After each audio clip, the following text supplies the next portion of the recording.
story, eBay.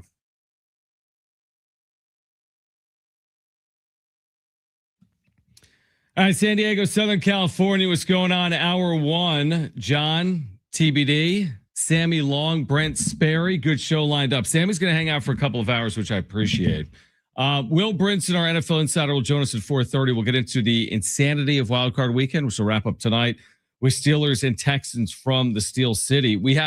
It took me this long, and without Jim, I might do this like every single day, but the first bracketologist of the year is going to be on the show today at 3 p.m. I felt like it was appropriate. So today we'll have Rocco Miller, who's a good friend and does a good job with bracketology. He'll join us coming up at 3 p.m. Jeremiah Odin may join us, Aztec forward. Start at Wyoming, and the Aztecs are heading to Wyoming. They're going to play there Wednesday night, so we'll see if Jeremiah Odin is able to hop on at some point as well. There's some Padres news to get into, including a report that they are still interested in adding starting pitching. But we need to start, obviously, with Wild Card Weekend. And the fact that this is the day that Jim would have clamored for. I'm speaking as if he's like dead or something. I don't think he is. He's just in Philadelphia. But think about this. So he's this diehard Niners fan that moves to Philadelphia. And in the first month that he moves there, the Niners happen to be playing the Eagles in Philadelphia in Wild Card Weekend. His life is miserable. The assumption is the banged up Niners are just going to go to Philadelphia and roll over and die. And they secure a second half comeback. They hold off Philadelphia. They win. He'd be gloating and grinning. Now, he'd be worried about Seattle.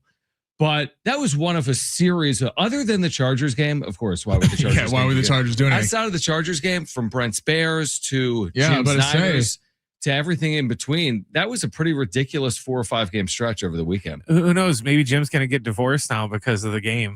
Good point. Good point. Well, I think, that's a good point. Aaron's Eagles and Jim's Niners, but Jim's got to be, he's got to be puffing his chest out today in Philadelphia. I had to listen to Fletch for 2 hours. I was dreading. I don't have any beef with the Niners. If you listen to the show, I'm a massive Chiefs fan.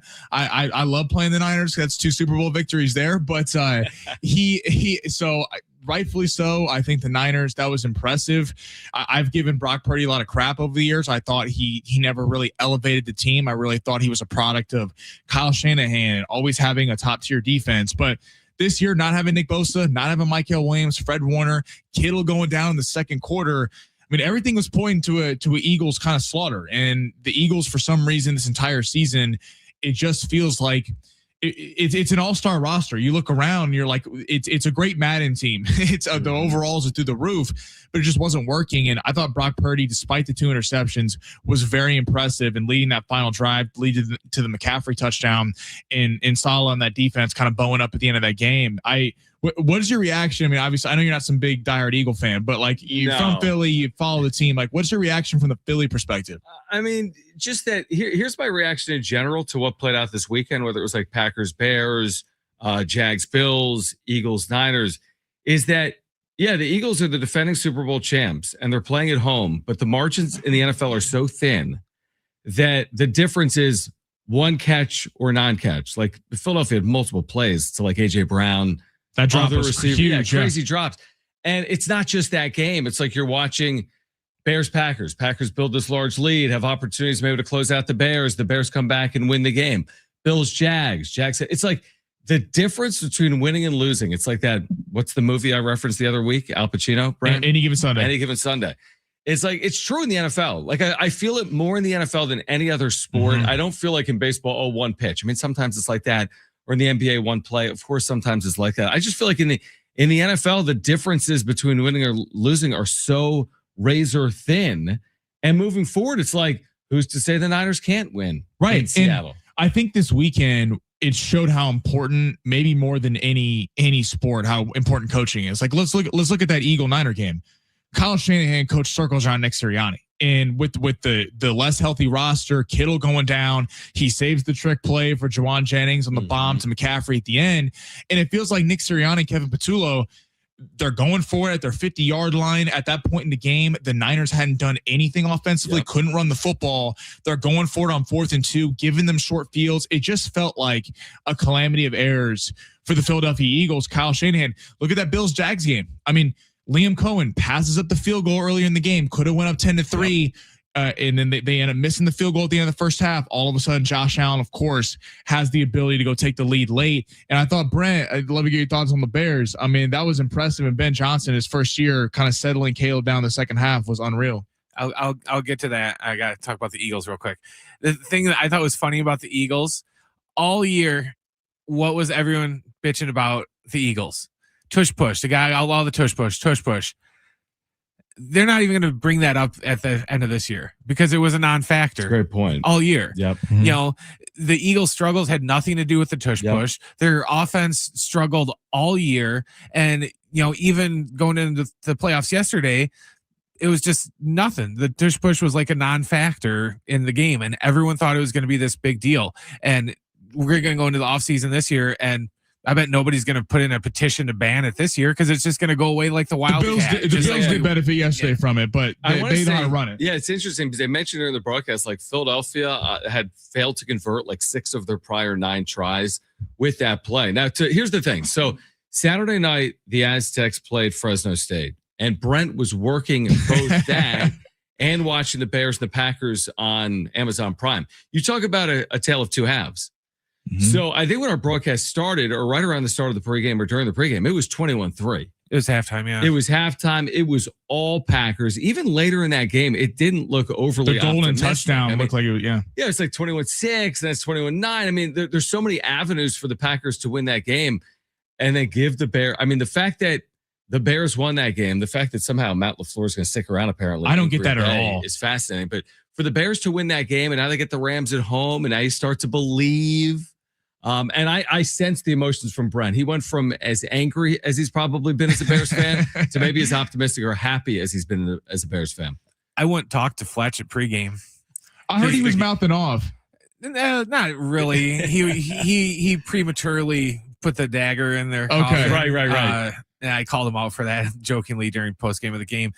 But I was just like, I'm too mad to talk because I was originally, my plan was I was going to leave my house at 6:30, come in and then do pregame. I was so mad when Ben Johnson went for it on fourth down already in the second quarter with like 6 minutes to go. I shut the game off and I left and I came into work early because I was freaking my dog out because I was yelling at the TV and yelling at Ben Johnson, and she thought I was yelling at her. So I was just like, okay, I'm going to leave. I'm going to go early. I just sat here and just stewed in pretty much until halftime was over, and then I turned the game back on. But yeah, the whole time I'm just like, oh, okay, there we go. They scored. And then it's like, you're still going for it. If you just would have kicked a field goal here, it'd be 21-12. And I'm sitting here over analyzing everything. And then, you know, that had to have been the worst clock management in like playoff history by Green Bay in that last 4 minutes. After that golden touchdown, they should have had it. But, you know, they're not eating the clock. Jordan Love was insistent on trying to throw that 30-yard deep ball in the end zone when they didn't need it. And I thought, you know, we're screwed. We don't have enough timeouts or anything left. And then all of a sudden, you know, Green Bay, instead of eating 3 minutes off the clock and giving us nothing, they ate like 1:10 off the clock and gave us the ball back. And we only had to use one timeout. Yeah, I mean, shoot, we haven't even mentioned Rams Panthers. That game was almost unreal. Yourself, well, that'll be a laugher. But the truth is, you get into the postseason, it proves my original point.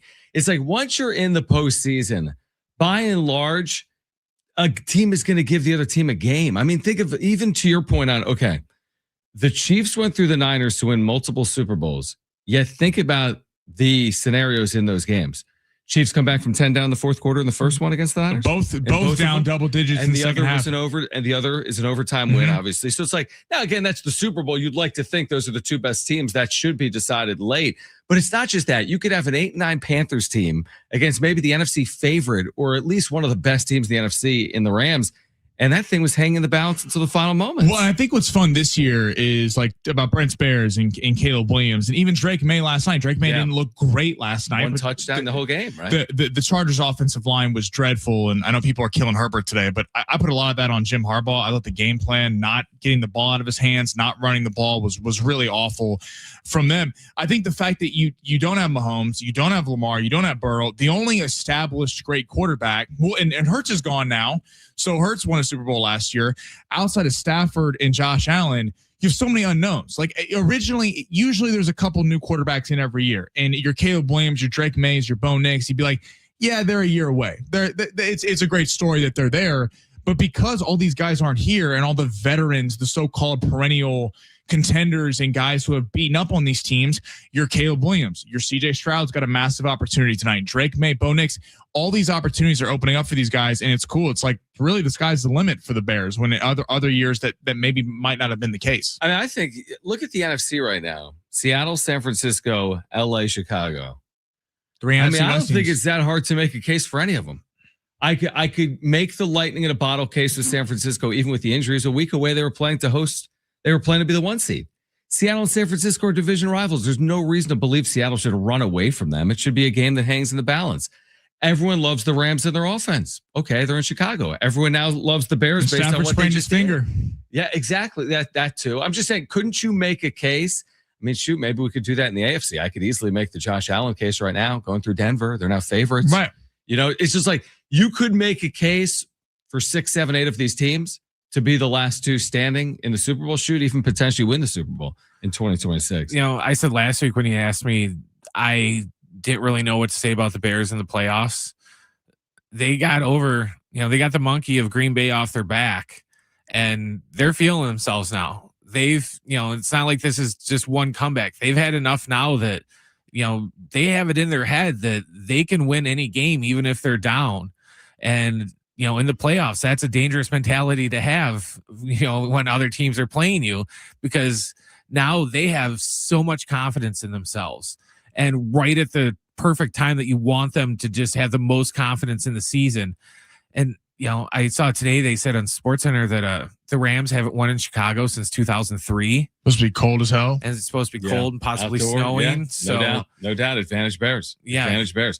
By the way, we could get to it on the other side, but like this idea that next year is always the Chargers' year, right? Like Justin Herbert hasn't won a playoff game. Why would we jump to the assumption that next year is the Chargers' year? I can explain, by the way, what was written in the UT about that coming up on the other side. Plus a report this weekend from Ken Rosenthal about the Padres' interest in adding starting pitching. So AJ Preller maybe not done yet. Some names to consider on the other side. San Diego State getting ready for a big trip to Laramie. We'll have a bracketologist on the show at 3 p.m. Will Brinson will join us at 4:30. Stay with us. San Diego Sports 760 live on the iHeartRadio app.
San Diego Sports 760 has 13 chances to win $1,000 every weekday. It's the Bonus Bucks giveaway.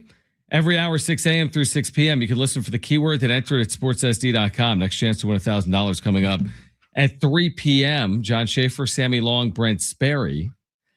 We've got a bracketologist, Rocco Miller, joining us at 3 p.m.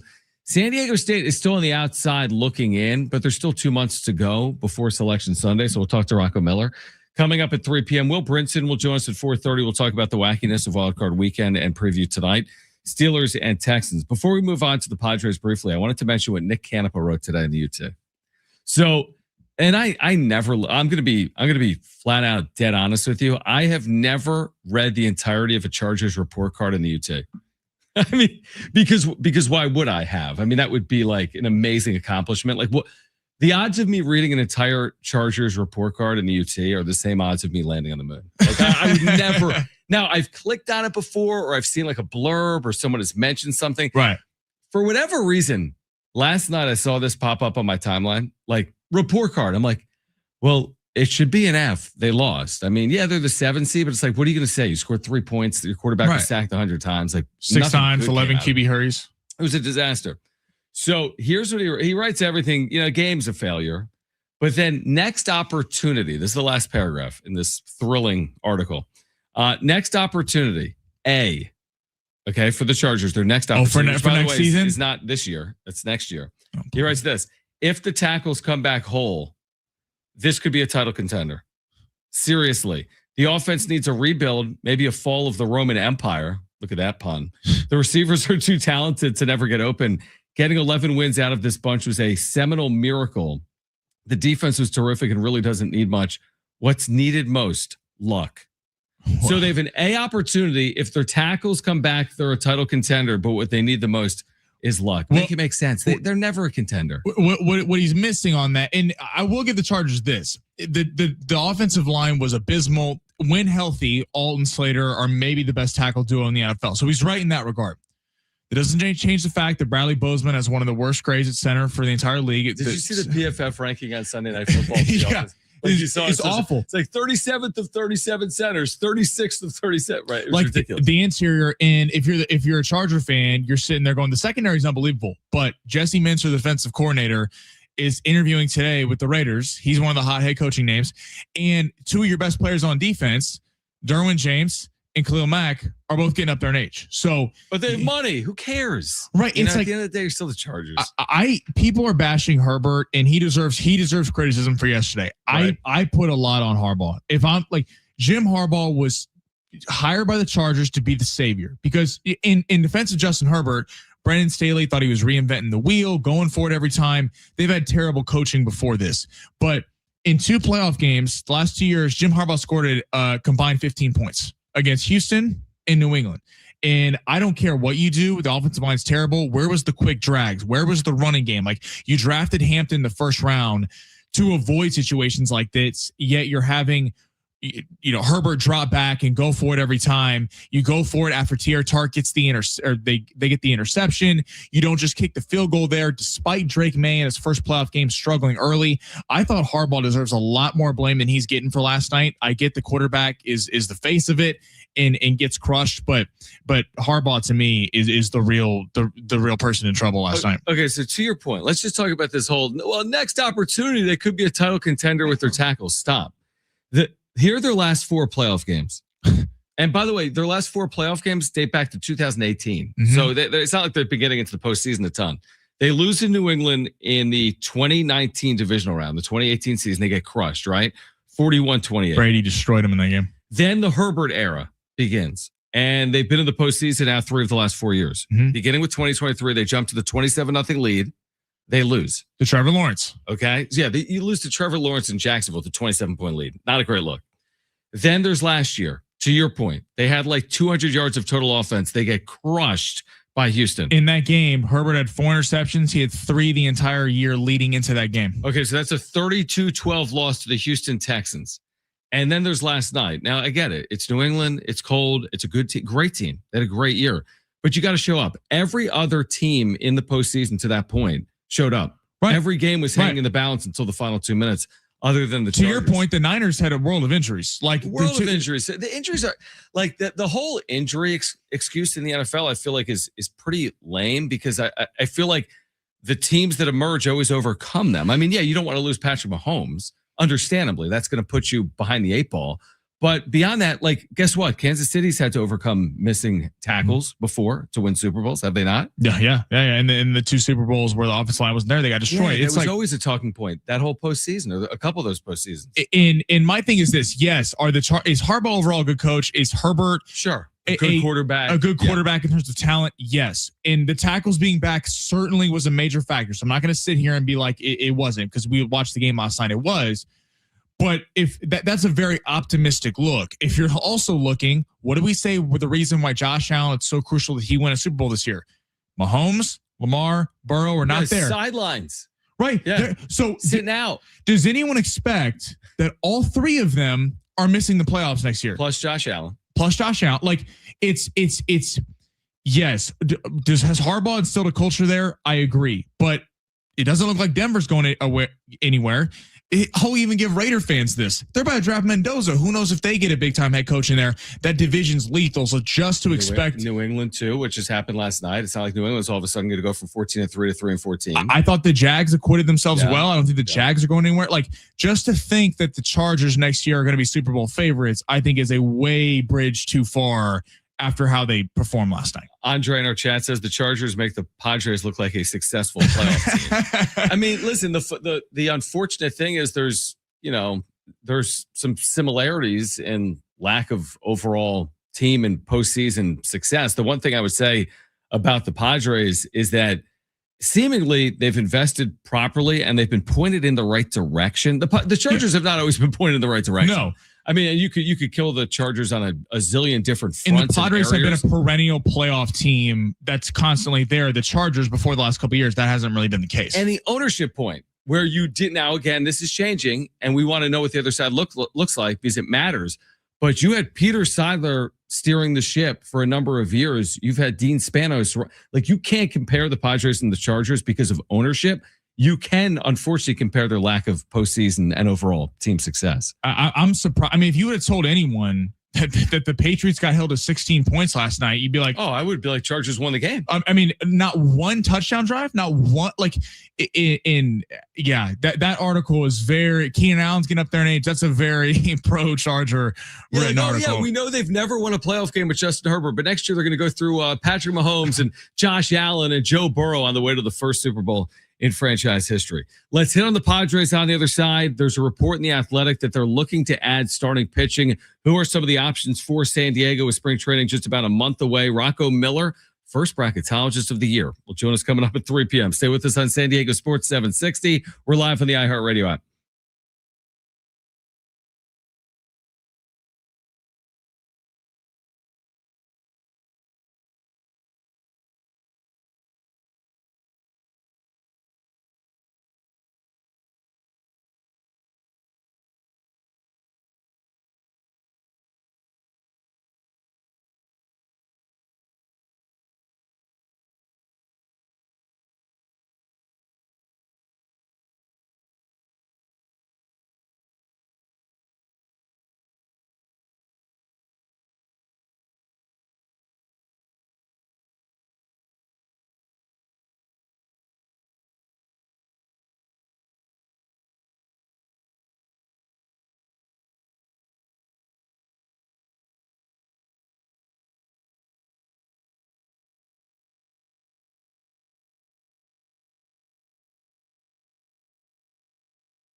This report is sponsored by Anderson Plumbing, Heating, and Air.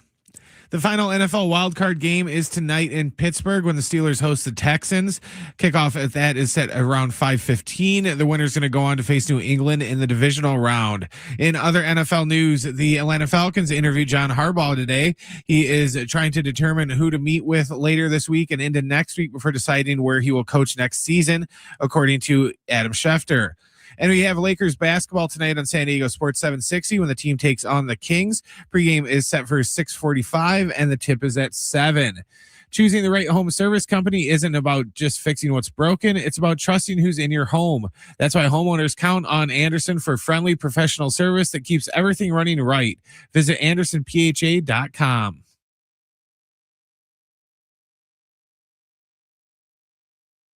All right, John Schaefer, Sammy Long. Sammy's going to hang out till 4 p.m. We've got Rocco Miller, bracketologist, first of the year, joining us at 3 p.m. And then we've got our NFL Insider for the week, Will Brinson, joining us at 4:30.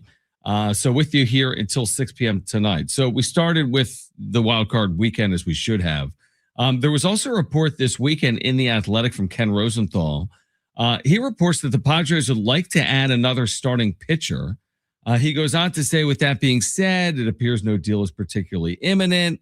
And he wrote that there are players, agents around the league that say the Padres are, quote unquote, not yet ready to move on the pitching market. So the theory being a couple of things. And Ken Rosenthal wrote about this. And I hate this idea. And for whatever reason, Ken Rosenthal keeps going down this path. I don't envision it. This idea that like, well, maybe they're going to trade Nick Pivetta to free up money to add starting pitching. I'm like, what does that do? I hate the idea of taking away from an area of need and pretending like that addresses it. Like, oh, we need a quarterback, so let's trade our quarterback. Like, no, that doesn't make any sense. Like Chargers, like, we're going to trade Herbert because we need a quarterback. Like, no, you have a quarterback. Maybe you can do better. Anyway, so the theory being, well, maybe they move Nick Pivetta to free up money. That to me makes no sense. Or maybe they wait on players for the price tag to come down, because once you get into February, spring training, guys want to get on a team. Yeah, you got to sign somewhere.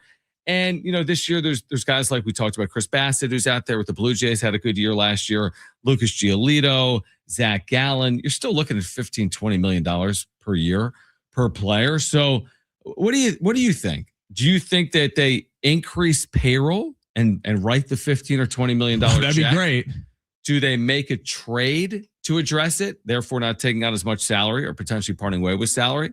Or do they go like bottom of the barrel hunting where they've done well before? It's like, go find a guy coming off an injury or that was pitching in relief, turn him into a starter and pay him 5 or 6 as opposed to 15 or 16 or 20. Well, you made the point last week when we were talking Padres about Nick Pivetta. So Nick Pivetta had about the best season I think anyone realistically could have expected last year. And that's not a shot to Nick Pivetta. It's impressive that AJ Preller saw something in Nick Pivetta, got the backloaded contract, 4 years, $55 million.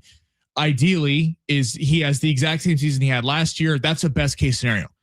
Michael King, we know, had some odd injuries, the sleeping wrong. It was kind of an odd year for Michael King, but has historically been injury prone. Joe Musgrove, it's great he's back, but ideally, you want to do kind of what the Dodgers did. The Dodgers put all the starting pitching on ice. Remember when Blake Snell was hurt and half the rotation and Tyler Glasnow wasn't pitching for everyone up in LA is like, why are all the starting pitching not there?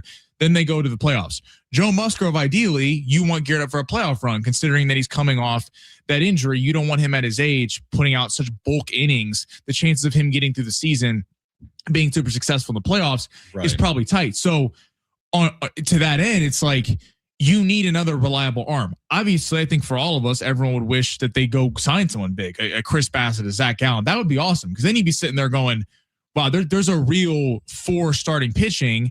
And we know that the Padres bullpen is still elite. I know Suarez isn't there anymore, but still, they got a lot of guys laying in wait. It's an elite bullpen.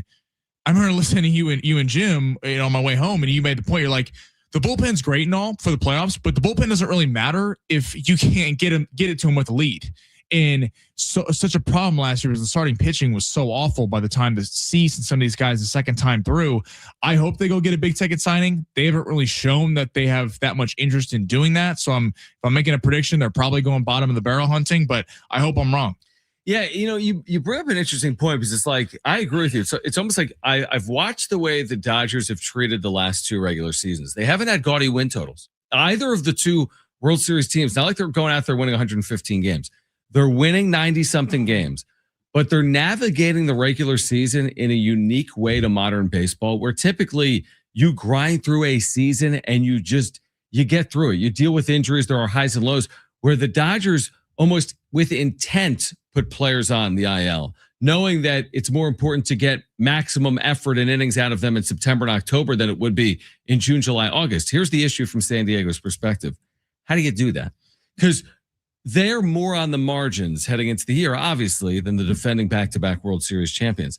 If you don't get good seasons out of, let's say, Nick Pivetta and Joe Musgrove and Michael King. Now, again, I have questions about King and Musgrove. I think people are going to think they just fall out of bed, no pun intended, with Michael King.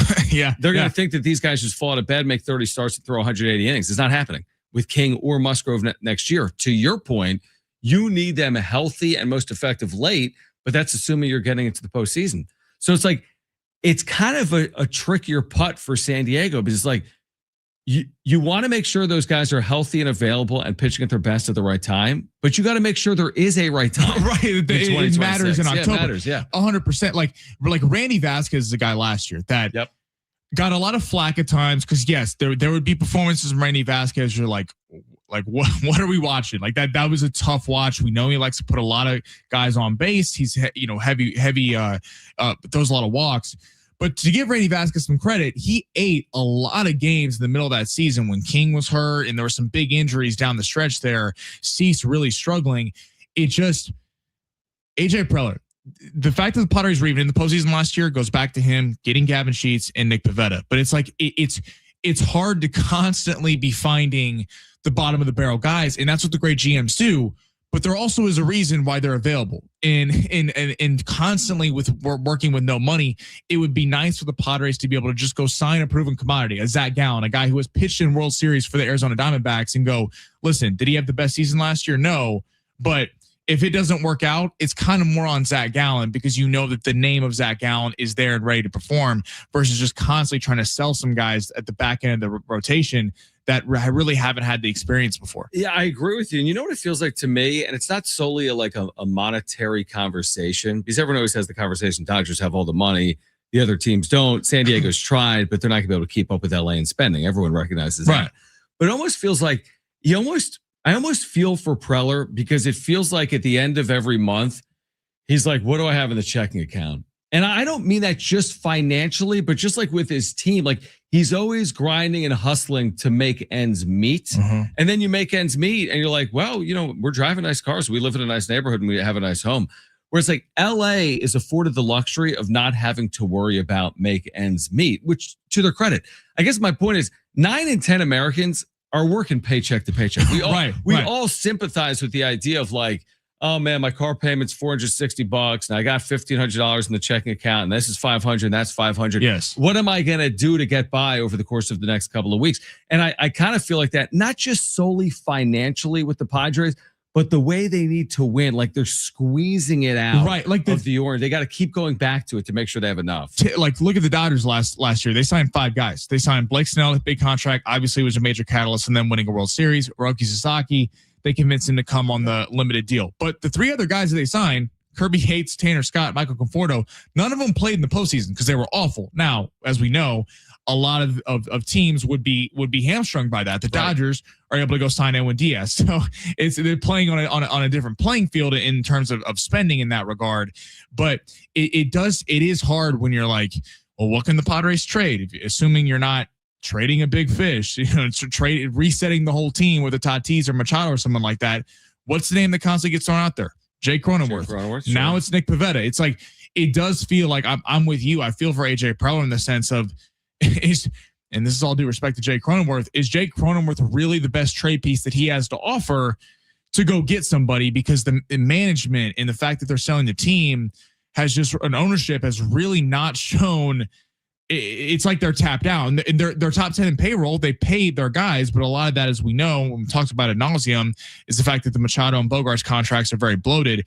It's just, you feel like if they had a little bit more money they could really go do something. I just don't know if they're going to get it, which is a bummer. But don't you feel like in the Pavetta conversation, and sometimes these national writers, they get so like infatuated with an idea that gets thrown out there and they keep going down that path. Like this idea that, well, Nick Pavetta's owed $20 million and he's coming off a good year, so you can free up money and you can get a good return for him. The idea for me of trading Nick Pavetta when you no longer have Yu Darvish and you no longer have Dylan Cease and Michael King's coming off an injury and Joe Musgrove's coming off an injury, that's like saying I want to lose weight, but I'm going to cancel the gym membership. Trust me, right? You know, like it doesn't. Yeah. I'm leaning in to retaining. I'm all for adding starting pitching, but I also go back to like the college methodology now in college basketball and college football. Retaining matters. Like you want to keep your best pieces. You could have unlimited resources. You don't want 100 free agents in football. You want to keep your best players, add to your best players. Nick Pavetta to me is one of the Padres' best players. I'm not an advocate. I wasn't a big fan of them trading Juan Soto either. It worked out. Credit to AJ Preller on that. But I'm not a fan of the idea of moving Nick Pavetta. Well, and you move Nick Pavetta to what end? So we're looking at the same thing that we talked about last year. Is the bullpen's unbelievable. The bats are going up and down at times. At times, you know, you have the big hitters and you have a big top four. But then at times last year, it was really sluggish. And Tatis went through slumps. Machado had a rough season at times. And then Bogarts luckily came out of it a little bit there and then kind of went back into it. It's just, you're looking at the same thing. I don't know what trading Nick Pavetta does. If you were a team like the Mets, Dodgers, or Yankees that had a crazy payroll and you saw, maybe we know that Nick Pavetta was at his best last year and we're gonna buy low, sell high, I could get it. But when he's playing the exact position that you need help at, trading Nick Pavetta to then now you need 2 starting pitchers or 3 starting. But like I don't even get that. Like I would be more apt to trade a bullpen arm, some guys like that to try to help the starting pitching, knowing that you have some guys and faith in the development of your system and Craig Stammen, to kind of knowing that you have Mason Miller in some of these guys, you can kind of round out the bullpen and live with maybe not the nails out bullpen that you were last year. I don't understand what trading starting pitching does. Yeah, and I'm not going to advocate for this, but I would almost, if it was between Pavetta or Mason Miller, yeah. I'd almost be more tempted to move my closer than my starter, because to our initial point from 10 minutes ago, you need to get the ball consistently to your closer and your bullpen. And they have proven in the most meaningful moments of their seasons, 2024 Dodgers series, 2025 Cubs wildcard series, they could not get the ball to their bullpen tied or with a lead. And if you can't do that, and again, it's a small sample size, but it's more important to get the starting pitching to put you in a position. And you bring up the Cubs wildcard series. In game 2 it worked, right? Because Machado hit the home run. Yep. I believe they had a 3-1 lead. They handed it. It was how AJ Preller envisioned it. Estrada to Morejon, and Miller shuts down in Suarez, and it was great. But in game 3, remember I believe it was 3-1 again, and then the Cubs had bases loaded. They had to bring Miller in to even keep the game even in a couple runs, right, where it would even be possible for them to come back. It's like to that end, you had to, even if the Padres had come back, they had burned every good pitcher in the bullpen by that point, because they had to even keep it close because the starting pitching was not what the Padres needed it to be. I'm with you. I don't really get the Nick Pavetta stuff, and it's kind of a bummer that this feels like the only trade chip that's being thrown out there right now. And it is chicken egg stuff. You need a good bullpen if you have a good rotation, but first and foremost, you also need a good rotation. All right, Rocco Miller, Bracketeer.org, our first bracketologist of the season, will join us at 3 p.m. On the other side, we're going to switch gears for a moment. SDFC's head coach Mikey Varas gets a multi-year extension. Well-deserved. Chucky Lozano is out. We'll discuss on the other side. Rocco Miller at 3 p.m. The wrap at 4. Stay with us on San Diego Sports 760. We're live on the iHeartRadio app.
All right, Rocco Miller, bracketeer.org.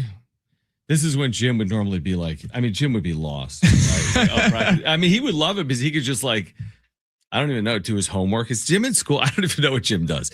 Like Jim would like, what would Jim do when he'd look for Pokemon cards? He'd look for Pokemon cards, or I have no idea what Jim. I texted him yesterday. You talked to him after his Niners win? Not really. I just like bother him on social media. I don't know. I didn't say like congratulations. It's Jim. You can't like. He's already probably freaking out about the Seattle game, right? Jim's the best. He texted me after when it was the Eagles. Okay, Niners go up 7-0. Then the Eagles like march down the field, running the ball, and I'm like, could I start for the Niners on defense? He's like, yes, Jones could start for that. Jones, middle linebacker, baby. He gets so down on him. Anyway, Jim would hate when I had bracketologists on the show, but I think he'd like it because he didn't have to do anything. We'll have our first bracketologist of the season coming up in 10 minutes. Mikey Varis is the head coach at SDFC. The reason I bring this up, so he gets a much-deserved multi-year extension as announced by SDFC today. This is the part of sports that oftentimes gets like tricky. When your team wins at a high level, isn't it always the worst to know like your players and coaches are coveted? Now, this doesn't apply to all sports always. It's like, well, Andy Reid and Patrick Mahomes can win at a high level. Well, yeah, they're under contract, and where else are you going? Like, this is the NFL. They're not moving on from those opportunities, and they have these big deals. The coordinators get picked. The offensive coordinator gets picked. The coordinators get picked, and whatever. The other players become free agents that help you win at a high level. But when you get to something like college athletics, or right now specifically Major League Soccer, it's like when you're winning at a high level, maybe there's other opportunities in soccer, professionally outside of Major League Soccer. You look at the job Mikey Varis did. And again, you and I, we're not these diehard soccer fans that are understanding the intricacies. But a year ago, they're an inaugural team. There's nobody on their team. And to take this collection of players and in a few weeks, the ramp up to the season, they won their opener on the road against the defending MLS Cup champs. And then they never skipped a beat, dude. They were the top seed in the Western Conference. My initial thought at the end of the year was like, he's gone. Like, because that's just where your mind goes. Yeah. But, the good news for SDFC fans is that he's going to be back hopefully for multiple years. I remember talking, Fletch and I talked to Coach Varis before the season. Yeah. And John, you know this because you cover baseball for years and you've interviewed people, way longer than I have. But I remember asking him and said, what's the expectation for this year? And he talked about championship. And I'll be 100% honest. Look at each other like, come on. I was like, yeah, right. Okay, come on. Inaugural teams don't do that. Like in any sport outside of the Vegas Golden Knights in hockey, you went to the Stanley Cup and lost. That just doesn't happen. And then he got to the Final Four and he just kept. It was a great start. You have a couple big road wins. Everyone's like, oh, that's awesome. That's good for them. And then all of a sudden they're atop the Western Conference, and are able to advance in the playoffs. And it was just an outstanding thing. To your point, it's funny how, especially in soccer, because there's Italian leagues, there's Mexican leagues, there's the England Premier League. Like there's leagues literally across. It's the only sport that is played in literally every country. So they're looking everywhere, and you'd think that his resume would certainly take him somewhere else. I think it's cool for SDFC. When Chucky Lozano got benched, I was like, as a fan, not knowing all the X's and O's, like, what the hell are they doing? Obviously, they know more than I do. But it's like, not to relate just back to football, but like watching that game yesterday with Nick Sirianni and AJ Brown. And that was ridiculous. Like, it's just funny to me how Chucky Lozano's gone last week, and then you just make a commitment to Mikey Varis, as rightfully so. Mikey Varis has earned the right to do that. And it just kept me thinking back about, like, Nick Sirianni's won a Super Bowl, and it feels like he just loses the sideline. AJ Brown's on Twitch streams talking about who wants the ball, and they're yelling at each other in a playoff game on the sideline. And I appreciate, in the sense, relating it back to SDFC, that you went with the guy who got you here. And that's not a shot to Chucky Lozano. He was unbelievable his first season, and I hope he has success wherever he goes.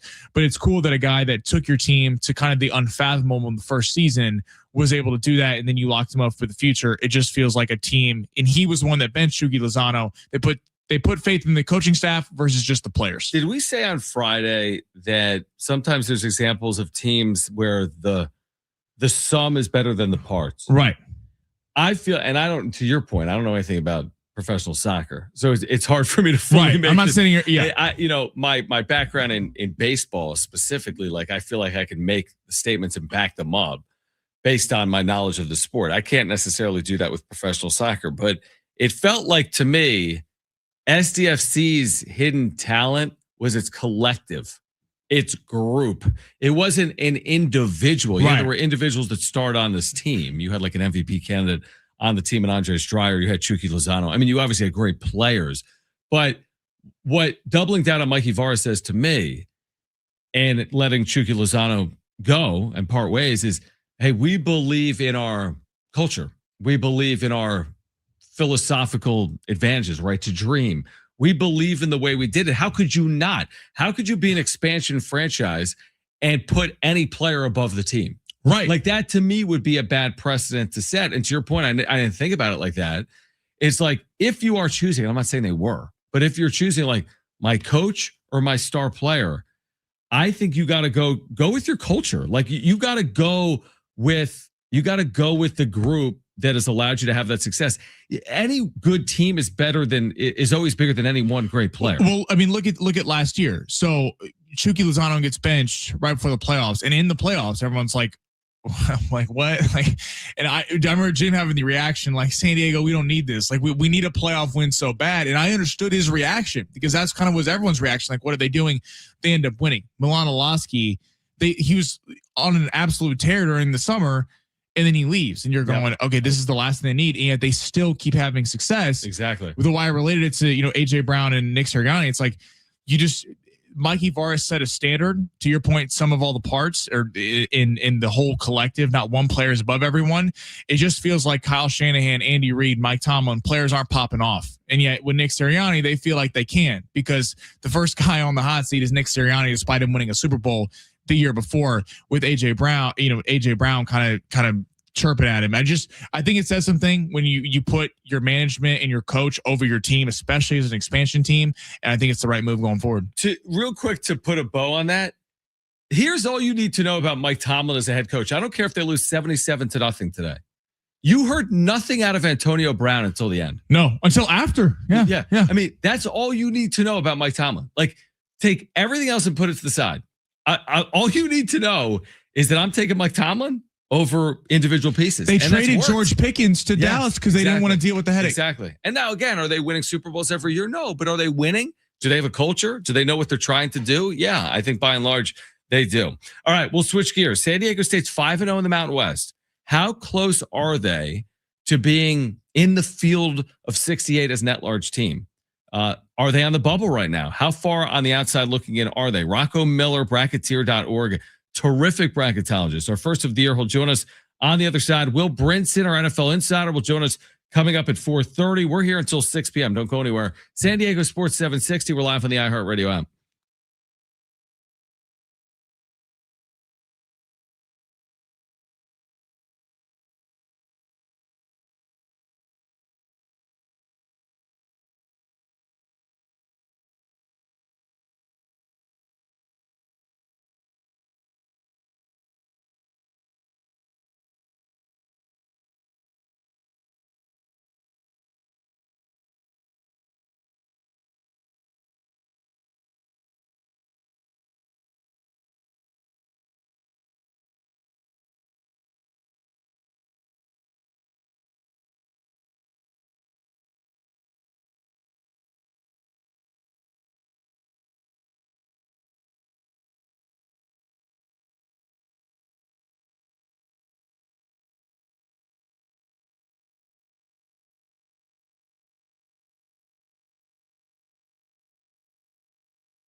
This report is sponsored by eBay. The final NFL wildcard game is tonight in Pittsburgh when the Steelers host the Texans. Kickoff is set for 5:15. The winner is going to go on to face New England in the divisional round. In other NFL news, the Falcons interviewed John Harbaugh today for their head coaching position.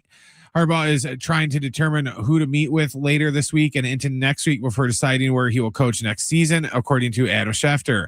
And tonight we have Lakers basketball on San Diego Sports 760 when the team takes on Sacramento. Pregame is at 6:45 and tip is at 7. Imagine what you can find on eBay, like a rare hologram trading card that you've become totally obsessed with, shiny like that designer handbag of your dreams. eBay has it. They even have the perfect parts that will fit your car. Millions of finds, each with a story. eBay.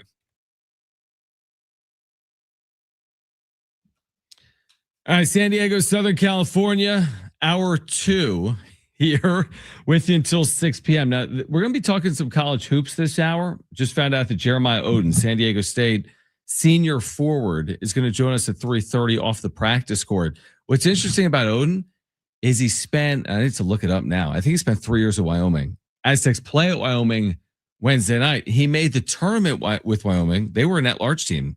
They were in the first 4 a couple of years ago. Who was on that team? Hunter Maldonado, very talented offensive team. But he's going back to Laramie.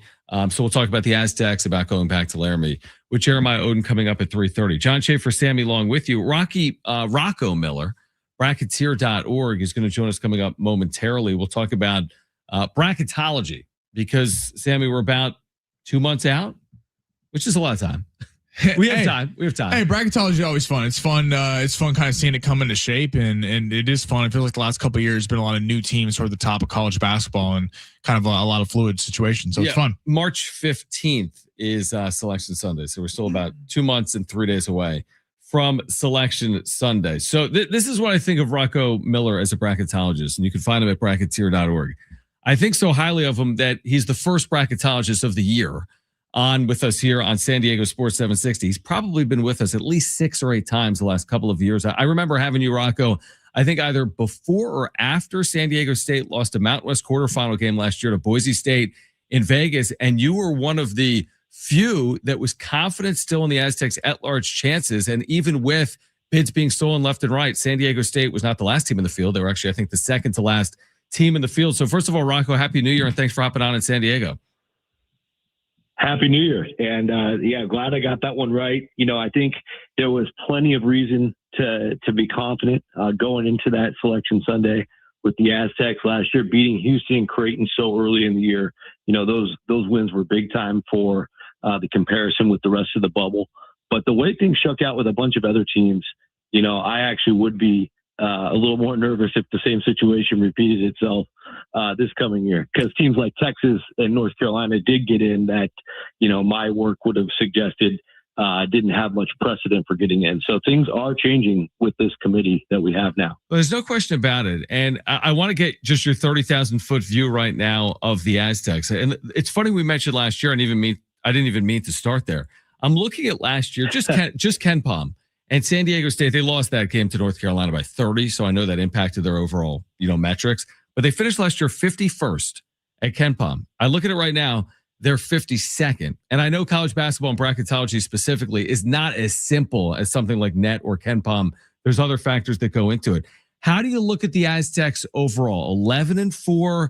They don't have that high caliber win like they had last year with Houston and Creighton. They've also lost at home to Troy. How do you look at the Aztecs right now? Well, I think the Ken Pom part's actually somewhat fascinating because that's more of a power ranking tool based on your various results. I think the most important part of it in terms of your overall ranking is your margin of victory at the end of a game. If he expects the Aztecs to win by 10 and they only win by 1, you're pretty much going to go backwards. If it's the other way around, it's supposed to be a close game and you win by 20, that's how you move up. And there are so many teams when you look at the decimal points, once you get to teams like 15 through 75 that are barely separated. So the chances of being 51 and 52 in back-to-back years is pretty exceptional because you're basically 1 result away or 2 results away from going up 10 or down 10.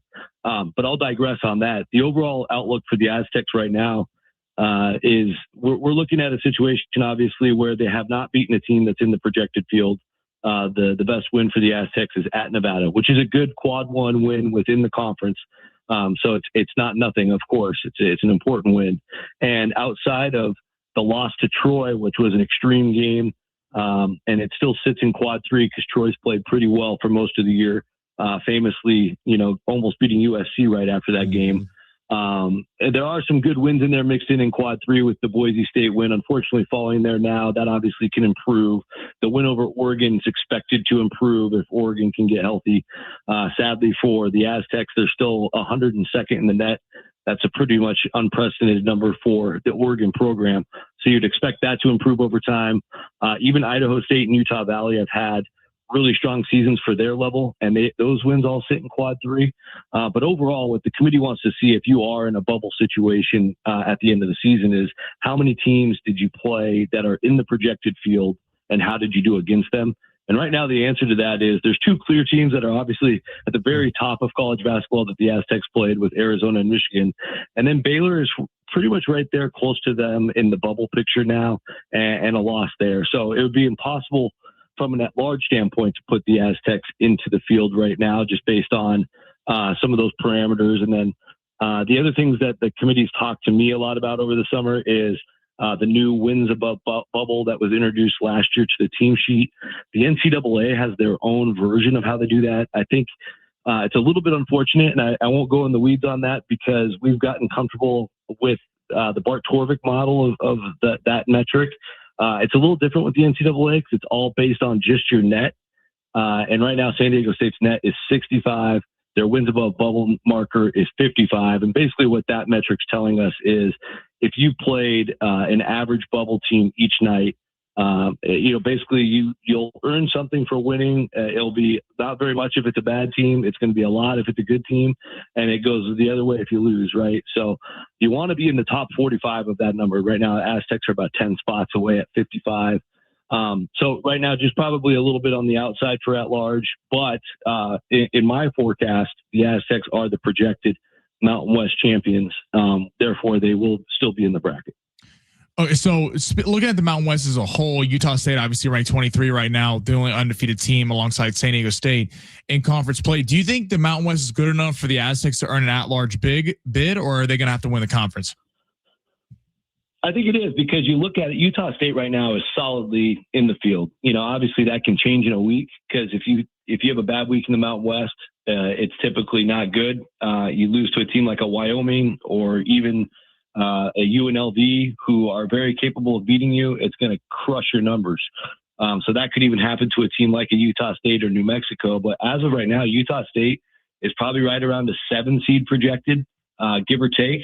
And then New Mexico, I would say, is barely in the field. They have some excellent road wins of late, as you guys know. And road wins are like gold in the bubble conversation. So the Mountain West right now, even though we're in kind of a rough year for the league compared to the last couple of years, is still going to produce 3 bids in my projection, because San Diego State taking the auto bid. And I do think the 2 games against Utah State and the 2 games against New Mexico, how the Aztecs do in those 4 contests will go a long ways if they can be an at-large team or not. Utah State certainly projects as a team that will stay there, even with a little bit of cushion, if they take a blow or 2 as we go. But those 4 games are critical. And then Grand Canyon's a team that's really improved. Obviously, getting that big blowout road win at Boise State kind of reemerged the Lopes as a threat. The Aztecs still play them twice. And you have a road game at Boise State. And I do think you guys know that program just as well as I do. They're going to start figuring things out eventually. They're going through a rough patch, but Leon Rice is such a proven coach that and it's a great rivalry. We saw the insane triple overtime game not long ago. We know that's going to be a tough game, and it would still be a very valuable road win if the Aztecs can go up to Boise and get that one. And then you can't overlook the 2 games against Colorado State, who have beaten some teams early in the year. And all those teams still rank inside the top 100 of the net. So I think, and Nevada, once again, you'll play them at home. You already got the big road win there in Reno. So there's still plenty of games that are going to move the needle for the Aztecs in a positive direction. I think the areas to be wary of is the dangerous Wyoming team that just destroyed UNLV last week and have a little bit of a different gear when they get rolling. And then UNLV themselves, because they've just been plagued by injuries all year. But I saw them here against Stanford. Stanford's a team on the bubble, come and beat Stanford. And they also won at Memphis earlier this year, so you can't overlook them. And I only mention those two because you also want to be wary of the teams that can destroy your case. And those are two big threats in the Mountain West. It's so interesting you say that. Rocco Miller, Bracketeer.org with us right now, San Diego Sports 760. I remember having these conversations last year. If you recall, and you're so good with this, Rocco, last year, San Diego State was so fortunate. The Air Force, they beat at the buzzer, literally. They beat San Jose State in two close games. They trailed by 21 at home. They trailed by 17 at the half at San Jose. They won both of those games. I mean, think about that. Any miscue against Air Force or San Jose State, obviously, the Aztecs would have been out. So to my next question, is it more important that they go, I'm making it up, 2-2 against New Mexico and Utah State combined? Or is it more important that they avoid one more, quote, bad loss, unquote, from this point moving forward? Well, I would say they're equally as important because right now it'd be tough to get in with just your best win being at Nevada. So you're going to want to continue to improve the top of your resume with more quality wins. And ideally, if you go 2-2, as crazy as it sounds, you want to win the two road games. As bad as that would suck to lose at home, which the Aztecs rarely do, it's more valuable to win on the road. So those games at Utah State and in the pit will be the two most important games left on the schedule from a bracket forecasting point of view. And then I would also say, if you do go 2-2, but then you take a bad loss somewhere, you're probably going to need to go 3-1 to make up for the bad loss. So they go hand in hand. At the end of the day, if all things are equal and you have some good wins to distract the committee with at the very top, you can usually get away with a bad loss. But if you throw in a bad loss on top of a resume that doesn't have a lot of quality at the top, it's really easy to dismiss that particular candidate from the pool of bubble teams. You mentioned North Carolina and Texas getting in last year, both on the bubble, both kind of controversial teams that people thought other teams should have gotten over them. Do you not to go conspiracy theory, but do you think that the big brands kind of get some benefit of the doubt in that regard, or do you think that they should have been in last year and that's kind of a BS theory? The Texas thing is the one that really got me. Yeah, I know nationally North Carolina got all the publicity for good reason. They're the chairman of the committee with their athletic director, Bubba Cunningham. Hard to avoid that. But I think when you do the deep dive that I do, Texas really had no precedent to get in, and that was what was really concerning to me. Mainly because if you have 15, there's only been 3 15-loss teams ever to get in, and they were the fourth. But the other 3 examples had all either beaten a number 1 seed somewhere during the year, or at least a top 2 or 3 seed somewhere during the year. So basically they had an elite win to show the committee, hey, we can hang with the big boys and we can beat the big boys. Well, that Texas team last year didn't have anything close to that. They also lost 7 home games. I've never seen a team get an at-large bid with 7 home losses. That's 7 nights where they're calling shows like yours, the fans, wanting the coach fired. And by the way, they fired the coach anyway. So the Texas thing, I lost a lot of sleep over that, just because I'm a perfectionist with all this stuff. But yeah, I did think that the brand of Texas mattered. On the flip side of that, Indiana and Ohio State both got left out with kind of similar profiles. And Indiana and Ohio State could still claim that they are, especially in basketball, almost as big, if not bigger brand than Texas. So I'm not sold that. Yes, I do think the brand helps. I think that helped all 3 of those teams get into the mix a little bit closer than Boise State, who was also on the bubble last year. And I had a big gripe about UC Irvine. They should have gotten a closer look. They were, in my opinion, tremendous. And those teams basically just got stomped on compared to the brands. So I do not want to dismiss, I don't even think it's a conspiracy theory. Let's be honest. This is a business. These teams, if you're a starting 5 player for Texas, what are you earning compared to a starting 5 player for Boise? It's probably triple the amount, maybe even more. And that money trickles all the way up to the top. And then, of course, now there's so much data on television ratings and, who they want in those first 4 games. So you can't dismiss that. The brands matter. But at the same time, if there are teams like San Diego State, in my opinion, last year where they had the wins to back it up, you simply just can't ignore that if you're a committee member, even if you are trying to squeeze in another big brand or two. So I just think it comes down to different margins. There's no definitive answer to the question, but I do think it is very much a factor. Rocco, final one from me before you go is just about the potential future expansion of the tournament. Are you a proponent of it, 72 or 76? From my seat, watch as much Mountain West, and now moving forward, what will be the Pac-12, the new Pac-12. I'm a proponent just because I feel like, the middle of college basketball is getting squeezed. And I don't know if more of those are going to get in. I don't know if we're going to see more San Diego States and Boise States in the event if you go to 72 or 76. But what's your feeling on it? Well, yeah, I mean, there's two different ways to look at it from my perspective. So from the at-large perspective, and if I'm a Mountain West person like we all are, but I cover all 31 leagues, so I look at it from all the different points of view. It's a good thing for the Mountain West, I think. It's going to take a while for the fans to adjust. We all love that perfect bracket to be 64, but it's already been 68. It's just going to add a handful of more playing games from an at-large point of view.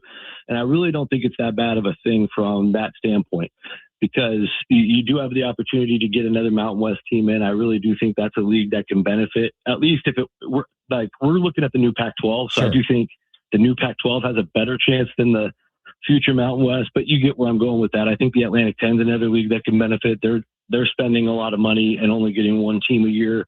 They're certainly looking to get to 2 or 3, so that will help them as well. But the thing that I'm really disappointed with is the automatic bids and the proposal that has been put forward by Yahoo and everybody else when basically they've approved it to go to 76 next year. You would cut off the bottom 16 champions to all have to play playing games. And the reason why I have a huge problem with that is twofold. One, first of all, they're not going straight into the bracket. They're basically going to be cannibalizing themselves in 8 different games.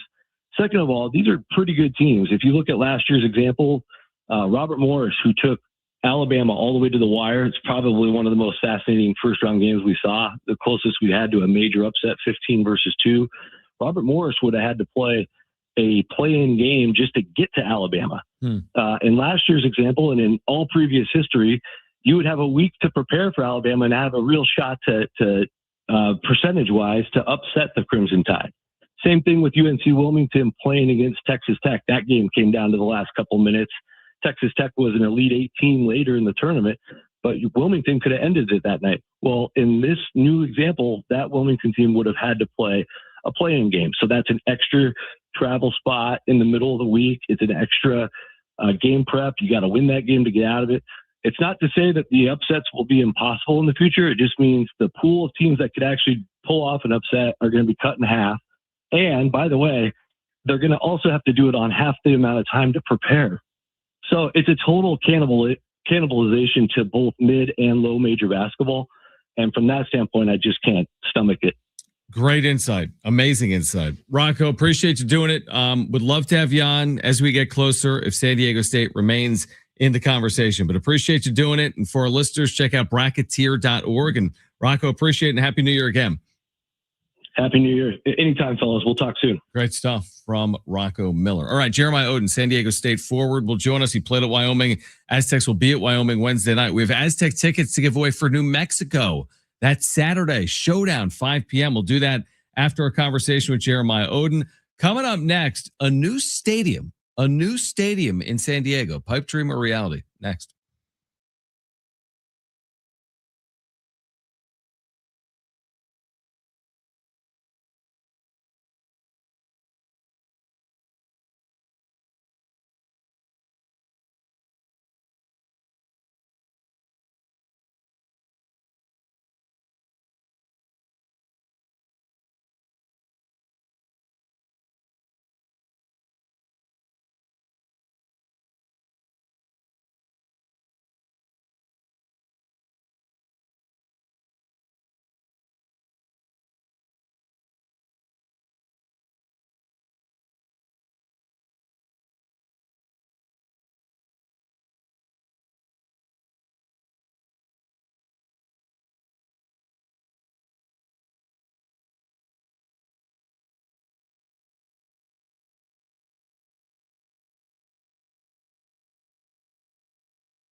All right. Surprisingly, we went along with the bracketologist. I should go commercial free when we have a bracketologist on. We have Jeremiah Odin, San Diego State senior forward. He spent 3 years at Wyoming. Aztecs are at Wyoming Wednesday. After we talk to Jeremiah Odin, they call him J.O. We'll give away Aztec tickets for Saturday against New Mexico. It's a huge week for San Diego State. Now, there was something I saw. We have just a couple of minutes here, but there was something today in the UT about this.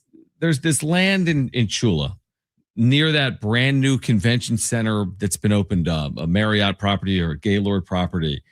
And this has been discussed for a good amount of time, this idea of putting like, I don't know, like whether it's a sports arena or a stadium or a tennis center. So today, for example, in the UT, within this article about this developer trying to develop the land in Chula, within the article here, this is written: a multi-purpose stadium with up to 80,000 seats is also being contemplated for a future phase of development. So first of all, they just got to develop it. Now we're talking about a future phase. And then it goes on, I think, to say the original proposal featured a 50,000 seat stadium. But I mean, and then someone replied to me because I said, what's more likely, Jim moves back or an 80,000 seat stadium is built in San Diego? And right now, Jim moving back has a lion's share of the voting. But somebody wrote back to me, and I respect it, like NFL to San Diego is the handle. It says, John, with all due respect, and I love you and your show, this kind of it won't happen or we can't attitude from local media is a big reason why it hasn't happened. Would love for the media to view this or talk about this as a real possibility instead of a pipe dream. Like, listen, I'm happy to do that if it is anything other than a pipe dream. But when I hear 80,000 seats and future development on land that hasn't been developed, like, it sounds like something that's 10 or 15 years away. Now, listen, if I could snap my fingers and in 10 years there was an 80,000 seat football stadium be unreal that brought the NFL here, that's great. But that's even 10 years away. So, I mean, I can't go on the air right now and be like, it's happening. They're coming back. I mean, it's just, that's way too much of a bridge too far. We were talking just a few minutes ago. I like, why do people love Petco Park? Let's take the Padres aside. People obviously love the Padres in San Diego, but just take that aside. There's a lot of people who go to Petco Park that are like, hey, it's a fun night out with friends or a date night or the family, whatever it is. It's the location. It is, and it's not a shot at Chula Vista. It's just Petco is like a perfect location. It is. There's a gazillion restaurants down there.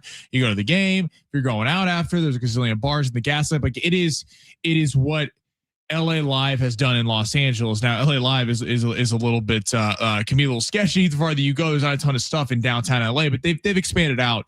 That's what kind of every city has tried to do. It would be awesome if they got an arena somewhere. I would love it to be down by the wharf. I mean, I know I'm not a real estate broker. I know there's not a lot of space down there, so people could be like, Sammy, what are you talking about? But the location would be through the roof.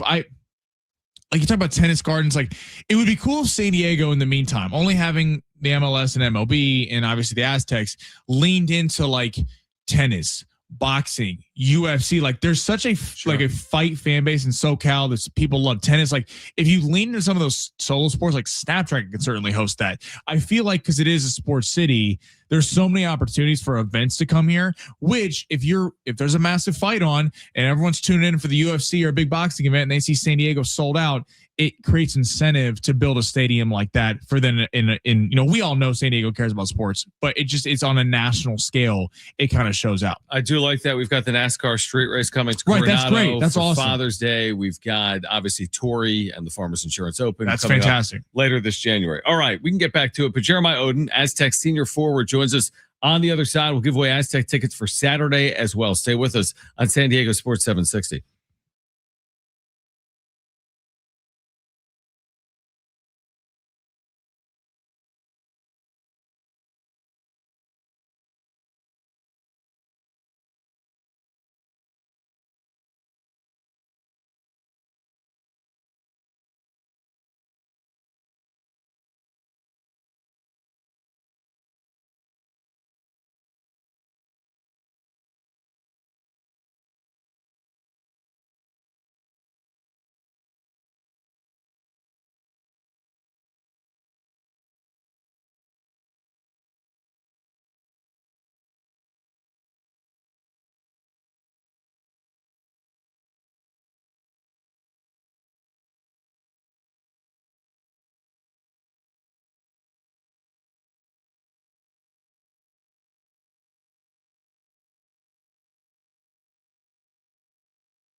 This report is sponsored by eBay.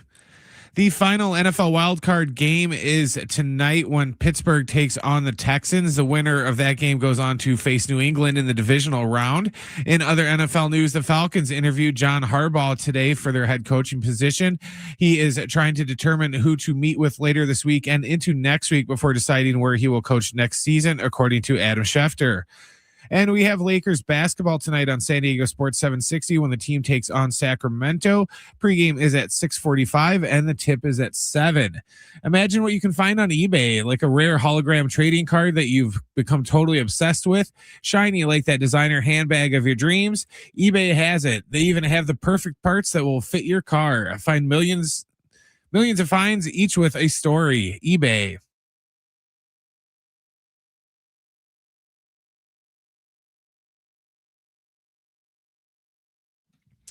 All right, San Diego State at Wyoming in Laramie for a final time because San Diego State is going to the Pac-12 and Wyoming is staying in the Mountain West. So San Diego State is heading to Wyoming. Now, this is a critical game. The Aztecs are 5-0 in the league. Wyoming is vastly improved.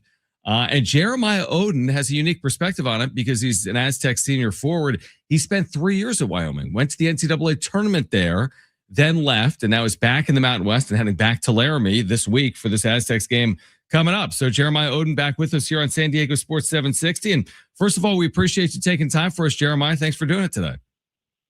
No problem. Thank you for having me. So I forget if I've asked you this before. I feel like I've heard you comment on it previously. You spent 3 years at Wyoming. Have you been back since? Because it's been a couple of years since you played there. Have you been back since? You're heading there obviously this week. I have been back once since, but it was like very soon after I left. So it's been a couple years. So what do you think this experience is going to be like? Because obviously right now, you're in the midst of a season with San Diego State. You're 5-0 in the league. You guys are continuing to try to put yourself in a position to be atop the Mountain West and or get to the NCAA tournament as an at-large team. What's it going to be like for you being, an opponent heading there in such an important game coming up? Yeah, I think it'll be a cool experience, but at the end of the day, the main goal is just to go out there and get a win. But it'll definitely be a cool experience, and hopefully, the familiarity will help some. I think it'll probably feel a little bit like a home game for me. So you haven't played at Wyoming and kind of bounced around to Paul and some other spots. You coming back, what attracted you originally back to San Diego State specifically and really the kind of Mountain West as a whole? Just the opportunity to win. I just wanted to go somewhere where I knew that there was going to be opportunity to win at a high level, be coached at a really high level, and just play on a team that was going to push me, help me get better. Jeremiah Odin is with us right now, Aztec senior forward. You've heard Aztec fans talk about this all season long, the depth, right, of this Aztec team, where I think 11 players are averaging 10 or more minutes per game. What's it been like from your seat? It feels like the depth is providing value now that we've gotten into conference play, and now heading to elevation, for example, at Wyoming, it feels like the depth might be like the secret sauce a little bit for the Aztecs moving forward. Yeah, no, it's been great. You're able to keep fresh dudes out there. Just try so many different lineups, so it's been great. I'm sure that the coaches are going to continue to just work it and just try and find new ways to help us just be able to weaponize that depth. But I think that it's something that's going to really help us going forward, especially in this game here.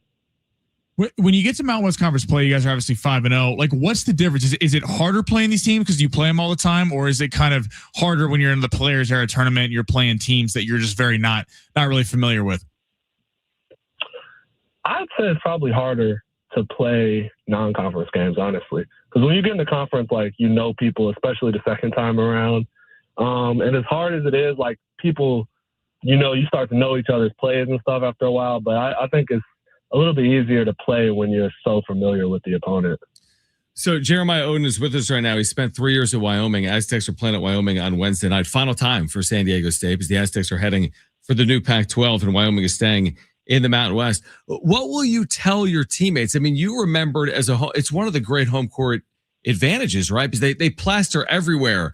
Unsafe, no oxygen, 7,200 feet.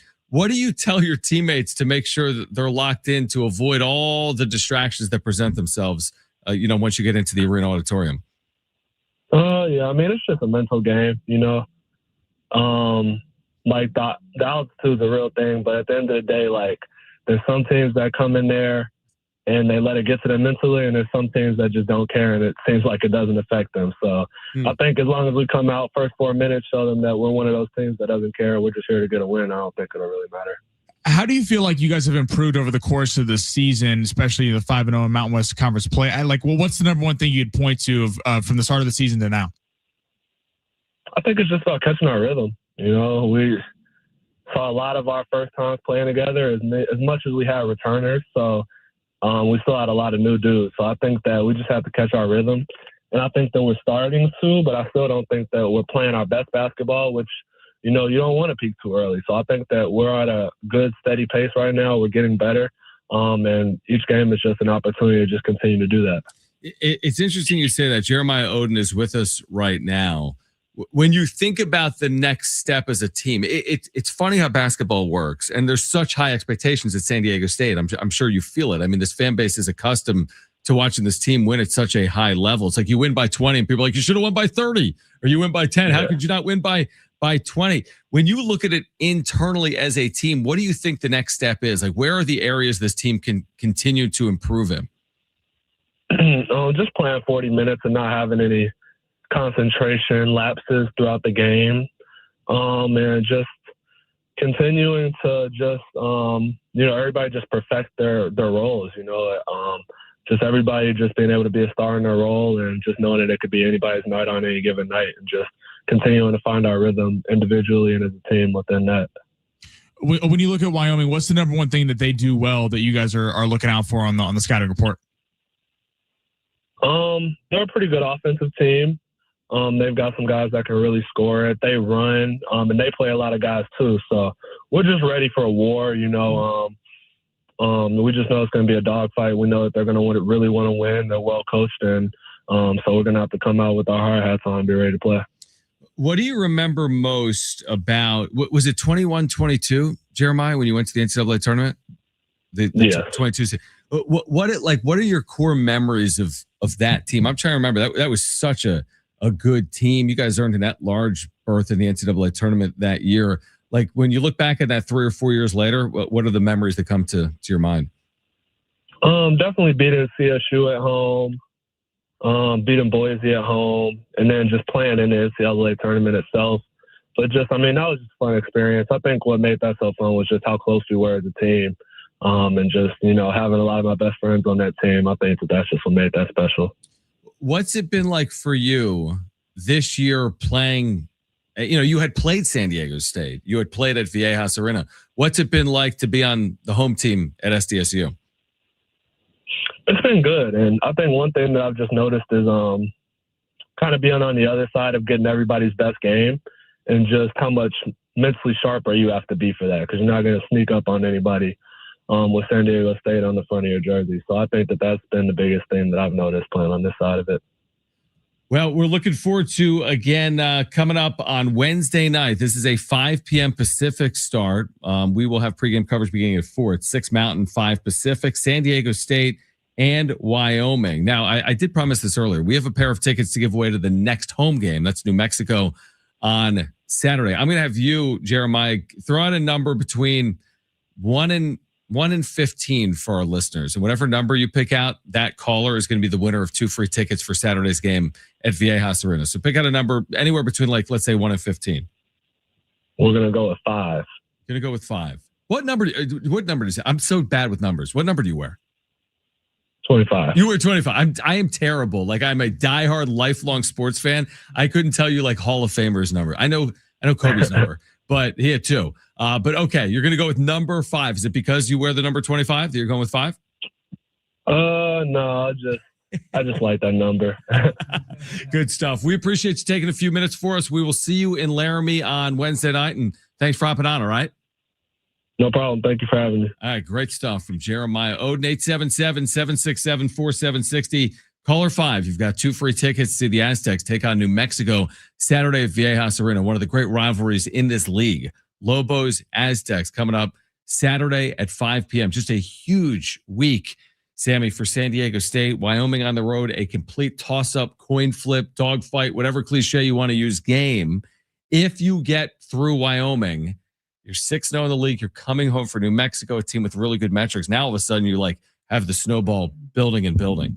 And I know a lot of the kind of talking point for the struggles early on has been it's a pro and a con at times. The fact that the Aztecs have 11 dudes that have earned the right to have minutes, and they have one of the best benches in the country. There's been some critiques of should they shorten the rotation? Is it hard to determine who's going to be finishing games when so many guys? It's hard to get into a flow. Mm-hmm. But I think you saw that against Nevada a little bit help. Like you saw this on the road when you have so many guys who you trust in these kind of situations. When you only play 7-8 dudes, if someone gets a foul trouble on the road, you're kind of screwed. You're throwing some guy in there who you don't really have that much faith in, and it's easier to cover him up at home than it certainly is on the road. And we know about the Mountain West raucous environment. So I think you saw that with Nevada. Miles Burr was excellent, kind of aggressive the second half. Fresno State was obviously a beatdown the past week. So excited for this one because I haven't seen their second really kind of pick 'em game. To your point, on the road, they passed their first test against Nevada. We'll see this one against Wyoming, but the team certainly has the talent to go in there and whoop up on them. Yeah, and I know what people are going to say heading in. They're like, "Oh, San Diego State's at Wyoming. They got to win that game. They're going to." Well, hold on. I mean, Wyoming is vastly improved. They're 9-1 at home, top 100 in the metrics. Like 7,000 feet of elevation. Talented offensive group. Like you put it all together. San Diego State recently has played very well in Laramie. They're 6-1 in their last 7, but a lot of those have been close wins. A lot of them. I mean, I want to say San Diego State, the year they went to, I could be wrong actually. I was going to say the year they went to the national championship, pulled out a close game there. But there have been enough. I mean, there was a year I think they went to the Sweet 16 recently. They pulled out a close win in Laramie. So it's almost a kind of a mindset thing. The Aztecs have played in. Early on, you're scheduling, not the Aztecs specifically. Everyone in the country is scheduling not the stiffest competition, and it's a weird mindset thing when not that they're obviously not gambling, but you're looking at the odds. The gambling lines go along with KenPom, and if you're going to move up or down, when you're 25-point favorites, there's kind of a mindset thing of that. Hey, not only do we have to win, all the pressure's on us. We have to win, and not only do we have to win, we have to win by a lot. There's something that allows you, I think, to play a little bit freer, and you saw that in the Nevada game when it is a pick'em game. You're on the road, and to your point, people are going to go, the Aztecs should win the game. But when you sit there and go, well, the pressure a lot really is on Wyoming in the sense of it's a tough, raucous home crowd. The Aztecs are coming into that environment. I think in an odd way, you get to play a little bit freer when you don't have the pressure of not only do we have to win at home, we have to win by X amount. When it's just, hey, just go out there and find a way to win a ball game. I think that brings a little bit different mindset, and it's easier to kind of coach than others. I like that. All right, the wrap is coming up at 4 p.m. Will Brinson will join us, our NFL insider, at 4:30. We can get back to that conversation we we're having as well earlier about the possibility of a new stadium in San Diego or in Chula at some point moving forward. Do you see that as realistic or not? Plus, of course, Wild Card Weekend coming to a wrap tonight. Steelers and Texans from the Steel City. Stay with us on San Diego Sports 760.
All right, San Diego Sports 760. Will Brinson will join us coming up at 4:30.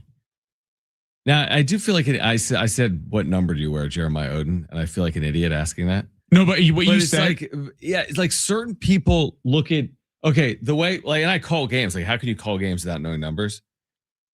I do it through like characteristics. Like when I see a player, it's more like, how do they move? Same thing with like I'll watch Wyoming film or I'll watch Wyoming highlights. I'm like, oh, that's the dude that always wears the headband, or that's the dude that's really wiry, and this is the dude that's wider. So I like, no, oh, they're four men. They got a skinny guy and they got like a wide guy, and that's how and then I know the names. Well, when you said that, I'm terrible. Like I can't name big time NBA, NFL, MLB numbers. Like I've never been that guy. Jim was good with that. Like I'm sure you know Patrick Mahomes' number. I'll tell you right now, if my life was on the line and I had to tell you what Patrick Mahomes wears, here's where I'm going. 12 or 13. I'll say 12. 15. Yeah, exactly. I have no clue. I don't look at an athlete like that because I'm like, player, it changes. I don't know. I just don't care. I've never, like, when I'm watching a Chiefs game, I'm not like, oh, what number's Mahomes wearing? I just know it's Mahomes. Right. I just see him. I see how he moves. I see his hair. Well, I think also you having called games, you like know backstories. You're like a fan of, like a lot of us listening, and myself and Brent included, like are massive fans of the team. So you get to like feel like you know the players. You don't really pay attention to the numbers. Whereas if you're like a casual fan, you're like, pay attention. Yeah, I'm turning on an NFL game. You're like, who's number 5 or who's 7? Like, oh, he made a play. Like you know more than that. I'm with John in terms of they change their numbers too much that I forget. And the teams change a lot. And because you're not, if you go to a different team, you're not necessarily going to have the same number you had. And even like bigger name guys, like LeBron, being, he needs the money. So he figured out that, hey, I can change my number like every 10 years and then all my fans will just go out and rebuy my jersey again. Yeah. So he's like on his second number. I wouldn't be surprised if he gets a third one just to do it. But so when you throw in that too, then it's kind of hard to remember what they have for numbers unless they have like some like weird 99 number.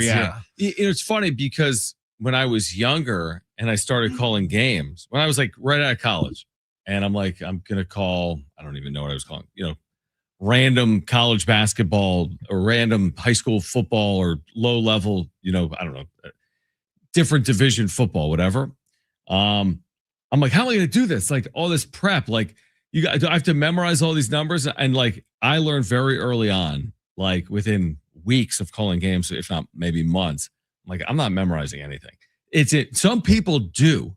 They know it like the back of their hand, and it'll be Norfolk State, Winston-Salem State. They've memorized numbers for both teams, and they're doing the game on the radio. So that's not possible for me. So how do you prep for games? You just like watch highlights and then kind of get a rundown, a buy-up. I mean, it's just all about the preparation. I want all the information I can ascertain, so I can just call the game and let the information that I know support what I'm seeing. Okay, but and you also have to be comfortable as a broadcaster or as a play-by-play guy that if you miss something, the world is going to keep spinning. Now, you don't want to miss Lamont Butler at the buzzer. You know what I mean? Right. There's certain things you cannot miss, but like in the free flow of a game, if I miss a Pharaoh Compton block and I say like ball was deflected away, like it's radio. I used to have people visit me in the booth all the time in the minor leagues, and they would listen to me for a half inning. They'd be like, "Oh my gosh, how did you know it was a fastball or a curveball?" I'm like, "Because I said it." It's like whatever. When I do something with conviction, and by and large, people are gonna trust it, and you try to get it. You try to get it right, but it's not one of these things where it's like you're like an orator on like the history of the world, and it has to be perfection. I'm curious. So you obviously call Aztecs basketball and football, and you've called baseball, minor league baseball. What's the toughest? Because I've heard people say baseball in terms of you're the most downtime between plays. Football, you're the farthest back, so you need a spotter and you got all that. Like, what's the hardest one to call? I think the hardest sport to call, just sheer sport, is football on radio, because there's a lot of moving parts. There's a lot of numbers, which makes it challenging, and things can change quick. Like I said, I'm not going to have number 63 memorized. So when, San Diego State is playing whomever, San Jose State, if number 63 for the Spartans makes some huge play, I got to be able to get to that quick. I got to find out who it is and still describe it as close to real time as I can. So football presents challenges, but in terms of like the hardest thing to do is call a baseball game that's going like sideways. It's 3 hours and 40 minutes. It's 8-1. It's raining. Okay, right. It's not overly interesting. Like you got to be able to maintain, like stay on script, do the job, call the game, describe the. It's not easy. Have you ever called? I'm like genuinely curious these questions. Have you ever called like a tennis match or a fight or like hockey? Like have you done any of that? I mean, to do what it's kind of like a little bit like sports talk. I mean, the saying back in the day with broadcasting was like go to Boise, but now Boise, of course, has gotten bigger. Right. It's like you need to get your experience, right? Whether it's sports talk or play-by-play. So I've literally called everything. I mean, I remember the first time I ever did volleyball. There you go. Volleyball. That's awesome. Yeah, everyone's familiar with women's volleyball. Now it's on TV all the time. Yeah. But I'm doing it, let's say 15, 20 years ago, and I was doing it at Seton Hall. It was the first time I ever did it. It was like a Big East match. It was like making up Seton Hall Creighton, let's say 15 years ago, or Seton Hall UConn. And I printed the entire rule book from the NCAA out. And I was on YouTube and I'm like watching stuff and I printed the whole, because I knew nothing about, nothing. They're like, can you do volleyball? I'm like, I've never done it, but I can try. So, and it was like a stream, right? Like Big East Digital Network or something. So I call the whole match. The second they walk out, or I'm like on the air, one of the women is wearing a different color top. Oh no. And the libero. The libero, but I didn't know how to say the word. I saw the word, but I wouldn't say it the entire match because I didn't know how to say it. Like, is it libero? Is it libero? Is it libero? What is this word? What does it even stand for? What does it mean? Well, I found out after the fact that the libero is basically a defensive specialist. They can't spike the ball. Now they're also like 5'6" or like shorter than that. They're not tall. Okay. They're like 5 footers. Yeah. They're in there for like defense and setting. Scooping, and like, right. I don't even know. Because I call You're like, why is she not spiking? Yeah. She's awful. But I'm like, why is she wearing a white shirt when everyone else is wearing a blue shirt? But like, you kind of have to learn on the fly. I only know that because my one buddy is the play-by-play for Wisconsin Badgers women's volleyball, which is like a national championship caliber program. And we had to run games for that. That was like one of the things I had to do on my way out before I moved out here. And I asked the same question of how come that one chick's got a different shirt on? And then he like explained everything to me. So yeah, I've done high school hockey. I don't know anything really about. I've called a lot of soccer. Tough to call. I mean, there may only be a goal or in the entire match. You better get it right because there's 90 other minutes. So the point is, it's like, I don't know, trial by fire. You just got to do it. I know we're about to go to break, but who is your like hero growing up? Like who is your play-by-play voice? You're like, that's why I want to do that. I mean, there's probably there's a few of them. I mean, again, I grew up in the East listening to like a Harry Callis back in the day, or like Merrill Reese. There's a couple of names back East, but then you get out here and you got like Ted, obviously. Yeah. Iconic. But the one thing I would say, like for me specifically, that always stood out was I just want to be me. You know what I mean? Like there's only one Ted. Right, you don't try to sound like somebody. Yeah, you can't do that. Like that game, that doesn't make any sense. Like I never want it to be Vin Scully. I never want it to be Ted Leitner. You want to have those types of opportunities, but they stand alone in terms of what they mean to the people that they've spoken with, or the people that listen to them. So it's like you can only do what you're capable of doing. So that's what I've always tried to do. You get caught up in trying to be someone you're not, and you end up in a weird spot. Life advice from Jon Schaefer. Life advice. All right, the wrap on the other side. Will Brinson at 4:30. Sammy's going to stick around for another 15 minutes. Stay with us on San Diego Sports 760.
This report is sponsored by eBay. The final NFL wildcard game is set tonight in Pittsburgh when the Steelers take on the Texans. Kickoff is set for about 15 minutes from now. The winner is going to go on to face the Patriots in the divisional round. In other NFL news, the Atlanta Falcons interviewed John Harbaugh today for their head coaching position. Harbaugh is trying to determine who to meet with later this week and into next week before deciding where he will coach next season, according to Adam Schefter. And tonight we have Lakers basketball on San Diego Sports 760 when the team takes on Sacramento. Pregame is at 6:45. Tip is at 7. Imagine what you can find on eBay, like a rare hologram trading card that you've become totally obsessed with, shiny like that designer handbag of your dreams. eBay has it. They even have the perfect parts that will fit your car. Millions of finds, each with a story. eBay.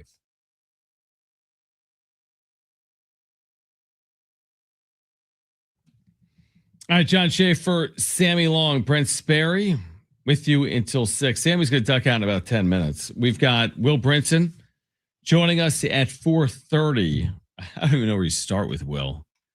I mean, all 5 games were of interest, and now we have the 6th game coming up in an hour. I think it's going to be a good game tonight. Yeah, I do too. I'd be surprised if it wasn't. I know Houston's 4 out of 5. 4 out of the 5 are good. You're right. Yeah, the Chargers game sucks. But all have storylines because it's like coming out of this, are there concerns with like Herbert? Like, I mean, there's no concern. It's like you're moving on from him. But should he be catching flack for his 3 playoff performances? Like I said earlier, I think the easy thing to come on here is bash Herbert and say he's 0-3. He has 1 touchdown pass in all 3 games. He threw 4 interceptions last year. I put a lot more last night on Jim Harbaugh. Jim Harbaugh in 2 playoff appearances scored 15 total points. 12 last year against Houston, 3 this year. The offensive line was abysmal. I just don't get the game plan. Like, where's the short crossers?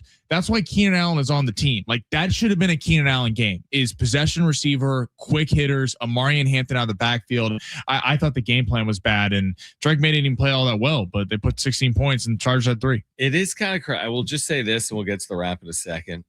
That there was this belief, I probably bought into it. There's this belief that Jim Harbaugh has won everywhere, whether it was the USD Toreros or Stanford or Michigan or with the Niners. Now I get it, they didn't win a Super Bowl, but he took a team to a Super Bowl with what? Colin Kaepernick at quarterback, right? Smith got hurt and Kaepernick, yeah. So impressive. I mean, this guy, his formula is proven to be successful. Can you imagine if he wins everywhere but LA with the Chargers? I mean, he's not the youngest guy either. It's not like there's a very good chance he's not there for 11 seasons. Like it could be a 5-year run. He's 2 years in. It could be a 5-6 year run. We'll see.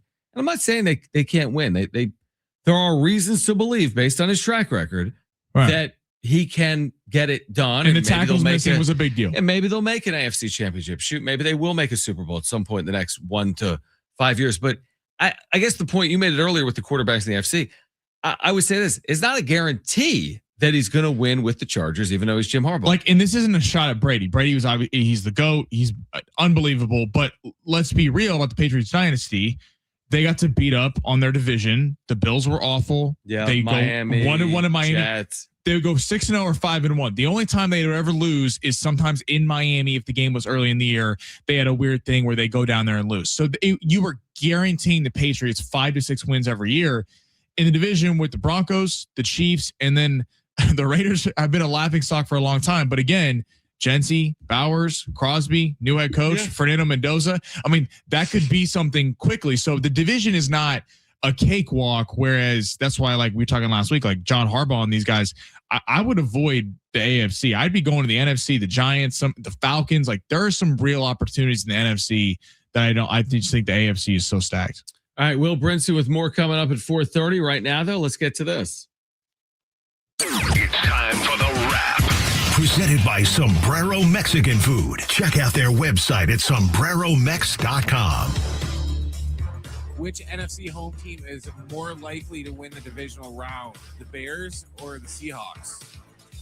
Oh, we're likely to win, right? We're likely to win. Okay, Brad, I've been a Bears supporter all year.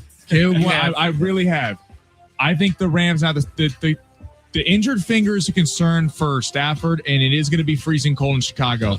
I am going to go with Seattle, though. I think the Kittle injury is a big deal. I know it didn't affect him yesterday. I just think the Seattle offense will create a lot more things than the Eagles did. And the Mike McDaniel overall, his record against Brock Purdy has been fantastic, going back to his days as the Baltimore Ravens defensive coordinator and now the head coach of the Seattle Seahawks. I'm going to go with the Seahawks, though I do think both teams have a real shot to win. That's what I'm saying. That's more of a knock on the Niners than my Bears. I'll take it. Okay, good. Well, the reason I'm going to say the Niners, and maybe this is stupid, because I think this goes back to like week 1 or week 2, but the Niners won at Seattle. It's like this team won at Seattle. Now, 2 weeks ago, they were beaten soundly by Seattle. So credit to the Seahawks. And the Niners had everything to play for. I mean, everything. But the fact that they've won in Seattle, they play twice a year, this isn't some... This would, in my opinion, if the Niners win in Seattle, they're not going to treat it like the greatest win in franchise history. Like, you're playing in Seattle every single year. You've already won there this year. I get it. The dynamic has shifted. They're on a short week. I don't understand that they're playing Saturday, not Sunday. I get it. It has solely to do with television. I just think that I'm going to go Chicago because I feel like the Niners have proven that they can win in Seattle. It's just tough to count them out. I know they're dealing with injuries. It's just tough to count them out. So I'm going to go with Chicago. And I said earlier in the show, the Rams haven't won in Chicago since 2004. Okay, yeah. Almost 20 I can see them both winning. I'm not like, it's just great matchups. Definitely. Next question. Should the Padres consider trading Nick Pivetta? No. Because I get the thinking behind it in the sense of he had a great year last year. Maybe the Padres internally think that that's the best version of what Nick Pivetta can be. So buy low, sell high in terms of stocks and sports. But the biggest need for the Padres is starting pitching. I don't think having Joe Musgrove as your number 2 starter coming off an injury is the best thing for a season where you're going to need a lot from the Padres to even make the postseason. Starting pitching is a massive need. I don't think getting rid of Nick Pivetta is the answer. Completely agree. We touched on this earlier. Padres seemingly are in the market for more starting pitching, which makes a lot of sense, but not at the expense of starting pitching. Like Nick Pivetta, really good year. He doesn't even have to have the exact same year, but if he's very good again, they're going to need that. They're going to absolutely need that in 2026. I would not move Nick Pivetta. Next question.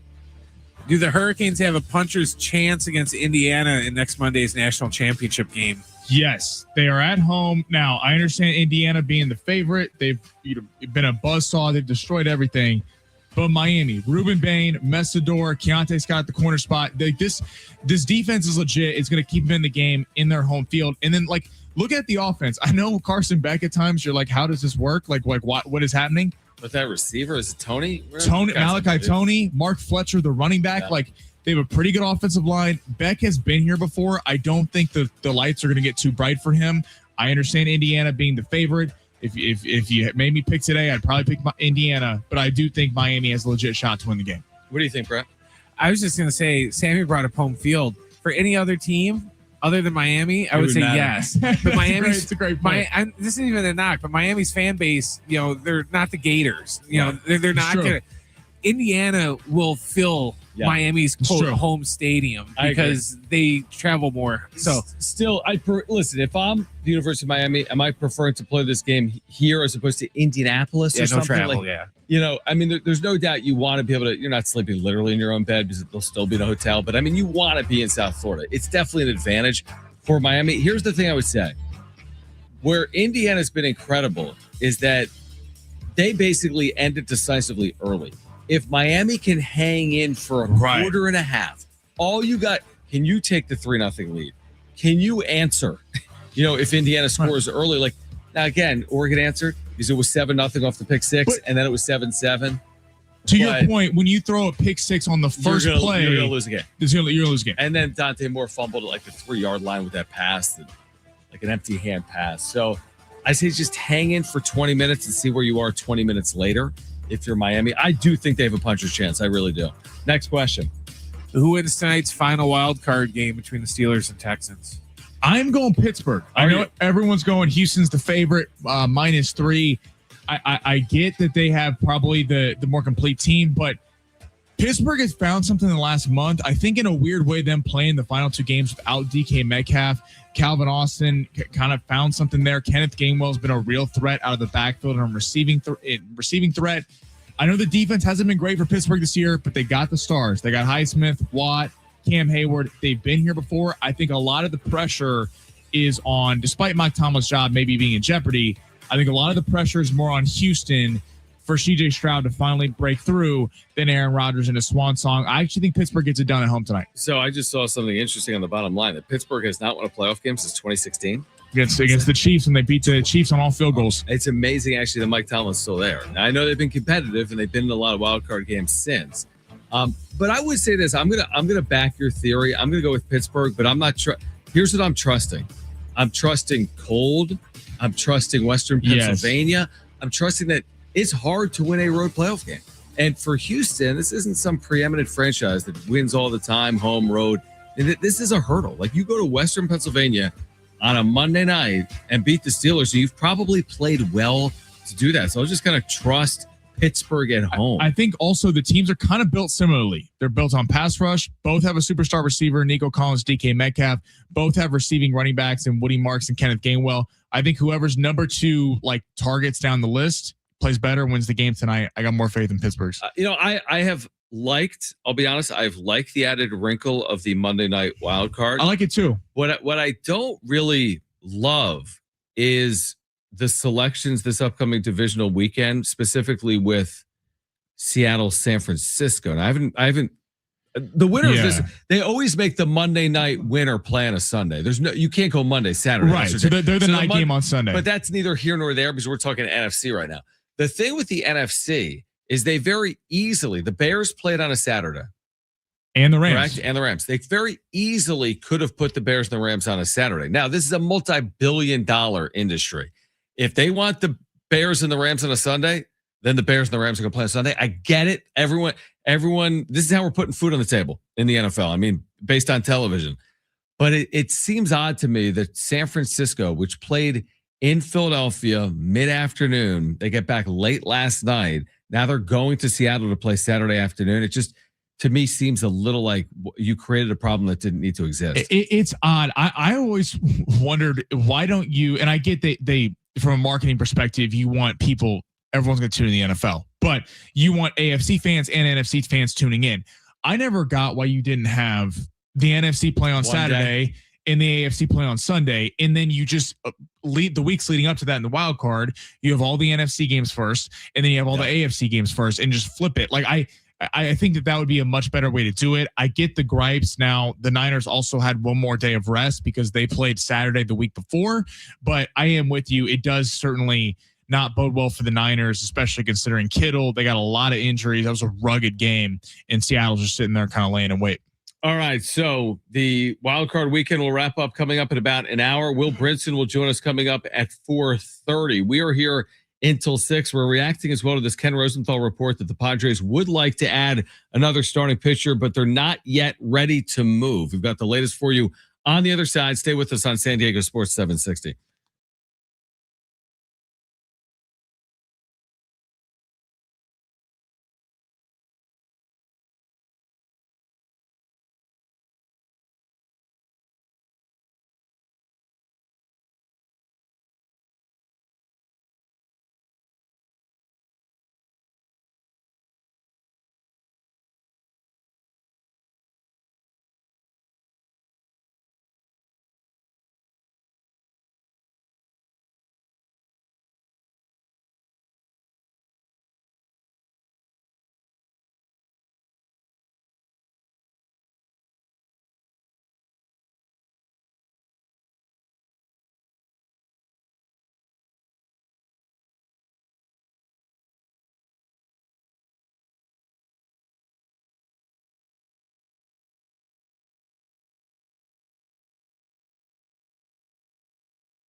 I appreciate Sammy Long for swinging by, helping out for a couple of hours. It's one of those things, as you remember last week, Brent, and we've got Will Brinson joining us at 4:30. Like, there's not a lot of places you can turn when you don't have your voice. I think you joked about it the day I did a show with Sammy down the line from Reno.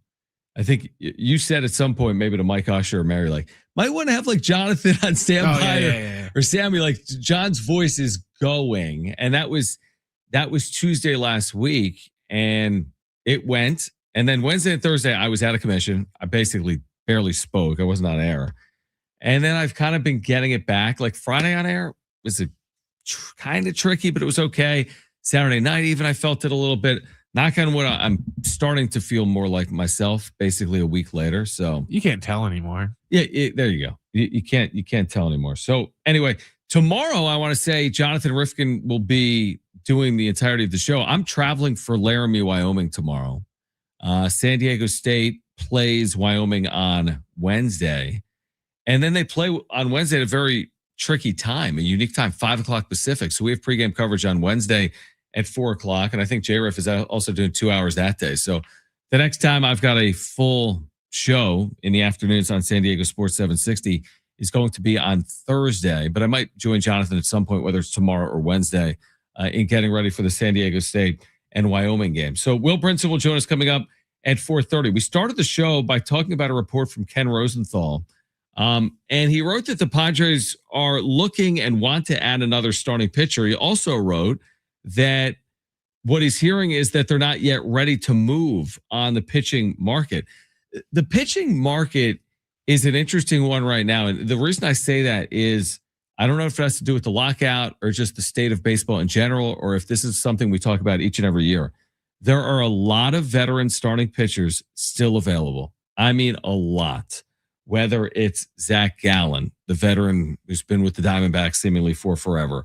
Chris Bassett last year with Toronto. Lucas Giolito last year with the Red Sox. There's a lot of names out there. Now, on one hand, you kind of like the idea of adding a veteran starting pitching, but on the other hand, what's it going to cost you to just go out, write the check, bring in Chris Bassett, or go out and bring in Lucas Giolito? I think that what was theorized in the Athletic or maybe at MLB Trade Rumors is like, this is a $15 or $20 million acquisition per year. And in order to offset that, would they need to move Nick Pivetta? And of course, then you scratch your head and say, well, wouldn't you rather just have Nick Pivetta than Chris Bassett? Or wouldn't you rather have Nick Pivetta than Lucas Giolito? I think the best of all worlds is add a mid-tier starter. And now if you have to offset the salary, maybe find another way to do it. Maybe it is Jake Cronenworth. Maybe it's, I'd have to look at the entirety of the roster right now, but is there another way to offset the salary? Because the idea of trading starting pitching and then adding more starting pitching to me is just, I don't love that idea. I just think it's weird that, if you want to find a way to like offset salary and maybe cut some more salary, you'd pick somebody that actually makes money. And, Pivetta doesn't really make a lot to where it's like, how much money are you really going to save by, trading him? Or, it's not like you're going to be saving, Tatis levels of money by getting rid of him, that you're going to be able to do all this. Like, it's pretty much like, if I owe like, 10 grand in debt, and then I go and I sell like some baseball card for like $20, and I'm like, oh yeah, I'm on the right course now. It's just like, dude, it's 20 out of my 10 grand debt. That's nothing. Honestly, that's an interesting way to look at it. Yeah, I mean, here's the thing with the Padres. It's like, it sounds like they're willing to go over the luxury tax number again. That sounds good. The bad news is they're already over the luxury tax number. So, hey guys, it goes, it's like, hey, this sounds great, right? Yeah, well, it's not really as great as it sounds, is what I would say. So I'll be honest, I'd be surprised if they added a player on a $20 million salary for next year. Now, I wouldn't be surprised if they did it and they moved $20 million in salary, but I would just be surprised in general. So then you ask yourself, well, are they really going to be in the market for someone like Zach Gallen or Chris Bassett, or who else do we say, Lucas Giolito, or are they going to be in the market for someone like a bounce back guy, right? Walker Buehler type. There's others like that. But it's like, I'm not as big of a fan of like the reclamation project. Like Walker Buehler last year, I remember we talked about this in season. Like he had didn't he have like a 6 ERA or something? I mean, he wasn't good. So it's like if you had a 5.5 ERA with the Red Sox in 100 and something innings, does that make you better or worse when you add that to your team? Oh, well, Ruben Niebla can fix him. Stop. I mean, you can't fix everything. Like you can't sign anyone and then assume all of a sudden you've got a number 3 starter that's going to throw 170 innings and have a 3.6 ERA. Like, great. If you could do that, then why are we even talking about it? Then just go sign randos off the street. Just go trust your system. If Ruben Niebla is such a pitching whisperer, why are we worried at all about this? Then forget it all. He's got enough, apparently, within the system. They can go sign anyone off the scrap heap for $900K and everything's going to be fixed. But I don't think it's as simple as that. And I think that the Padres' goals are loftier than just bringing anyone in and hoping you can put together a replacement level season. I think they need more pitching than just that to get where they want to go in 2026. I think where they want to go in 2026 is further in the postseason. I don't think they just want to go to the postseason. I think what they want to do in 2026 is make another run.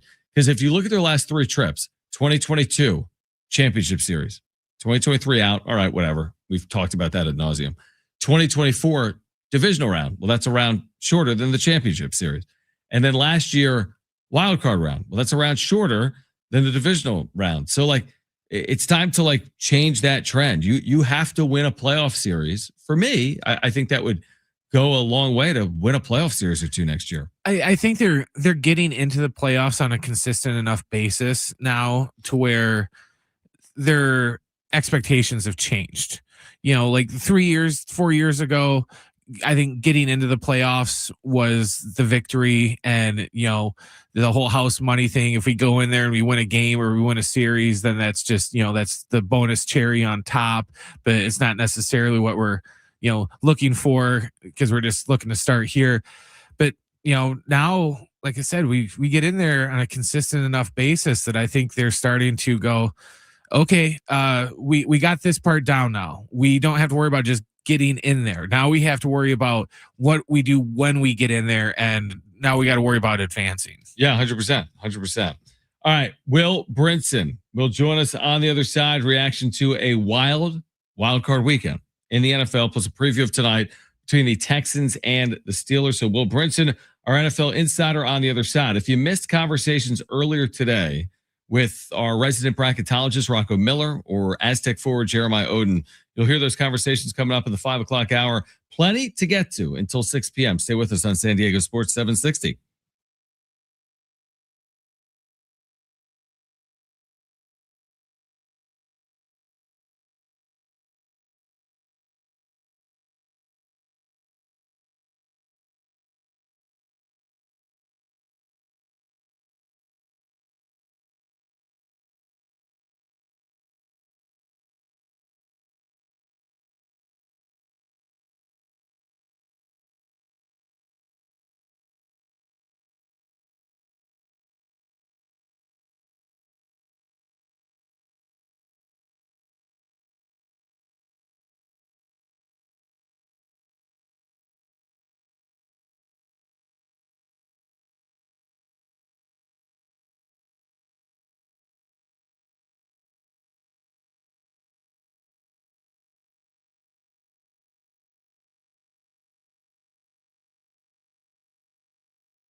This report is sponsored by Covered California, for the love of Californians.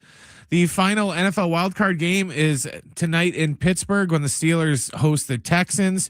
The kickoff there is set for about a little over 30 minutes from now. The winner of this game goes on to face the Patriots in the AFC divisional round. In other NFL news, the Falcons interviewed John Harbaugh today for their head coaching position. Harbaugh is trying to determine who to meet with later this week and into next week before deciding where he will coach next season, according to Adam Schefter. And we have Lakers basketball tonight on San Diego Sports 760 when the team takes on Sacramento.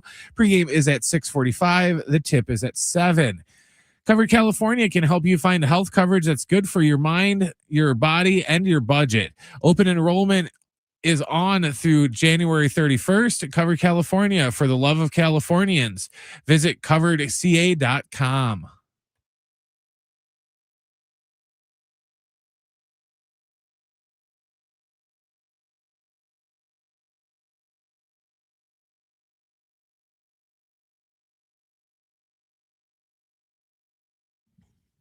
All right, we do expect Will Brinson to join us momentarily. We've got Texans Steelers tonight in 30 minutes. That'll kick off just after 5 p.m. Pacific in Pittsburgh. Texans and Steelers wrapping up again wild card weekend in the NFL. What a weekend it's been to this point. I mean, if it lives up to what we've seen, it should be a good game, as Brent said earlier, and he's right. Not all 5 games were back and forth wild affairs, but 4 of them were. I mean, 4 of them were kind of epic, whether it was Rams Panthers or Bears Packers or Bills Jags, and then of course Niners and Eagles. So Will Brinson, CBS Sports, back with us right now on San Diego Sports 760, and we will get into what's to come here tonight between the Texans and the Steelers. But I think we have to start with, again, everything that played out over the last 2 days. So Will Brinson back with us right now on San Diego Sports 760. Appreciate it, Will. I mean, there's so many places to go. This is a day where it's like, how did Jim quit radio? His Niners go to Philadelphia and win. I'm sure he would love to gloat about it for 4 hours, despite the fact that George Kittle left due to injury. But I mean, I guess I would just start here. Which of these games that have played out so far has been, I guess, most impressive, maybe, in terms of the teams that are moving on? What's impressed you most through Wild Card Weekend?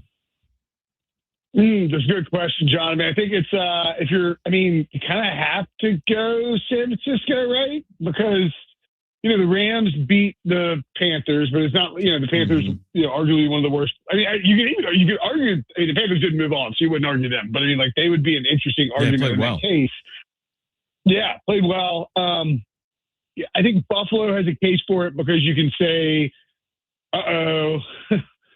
Mahomes is in the playoffs and Josh Allen might go Superman. The Chargers, the Patriots were good enough against the Chargers defense. It really did come to play. Yeah, I think it's got to be San Francisco because you're talking about disastrous conditions. It's a 49ers team that got completely gashed 2 weeks ago in week 18 against the Seahawks. Like, I couldn't get past that, picturing the holes the Seahawks are running through. And then, Saquon Barkley comes out, rips off a big run early, like 36 yards. And you feel like, man, this might get out of hand. And they just kind of kept, I've heard this phrase a lot today and I agree with it, but it's like, microcosm of their season. Guys get hurt, next man up, microcosm of the season. And you just kind of like hang around and find a way to win. And Brock Purdy is a gamer. And so I don't know that this team is going to win it all, and I don't think that I would particularly. It's just such a tough road, right? Yeah. If you beat Seattle, you still got to go to either Chicago or LA, and you're playing, a great offense either way in one of those games. And Seattle might be a great offense against San Francisco. We'll see.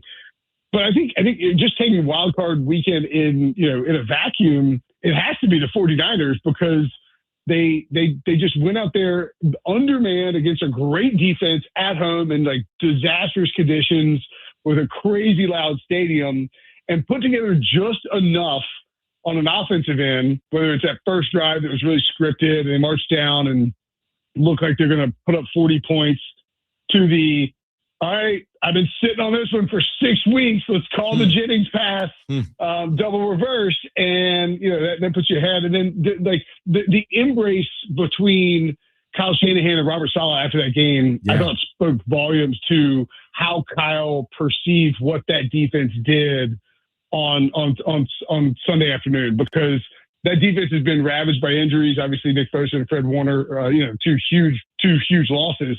And to hold the Eagles to what they held them to, really impressive performance by San Francisco. Will, is there Philadelphia fallout from this? I mean, what does it look like moving forward? What kind of surprised me most is that, the Eagles did look inept at times on offense, which has been an issue with them in the second half of the year.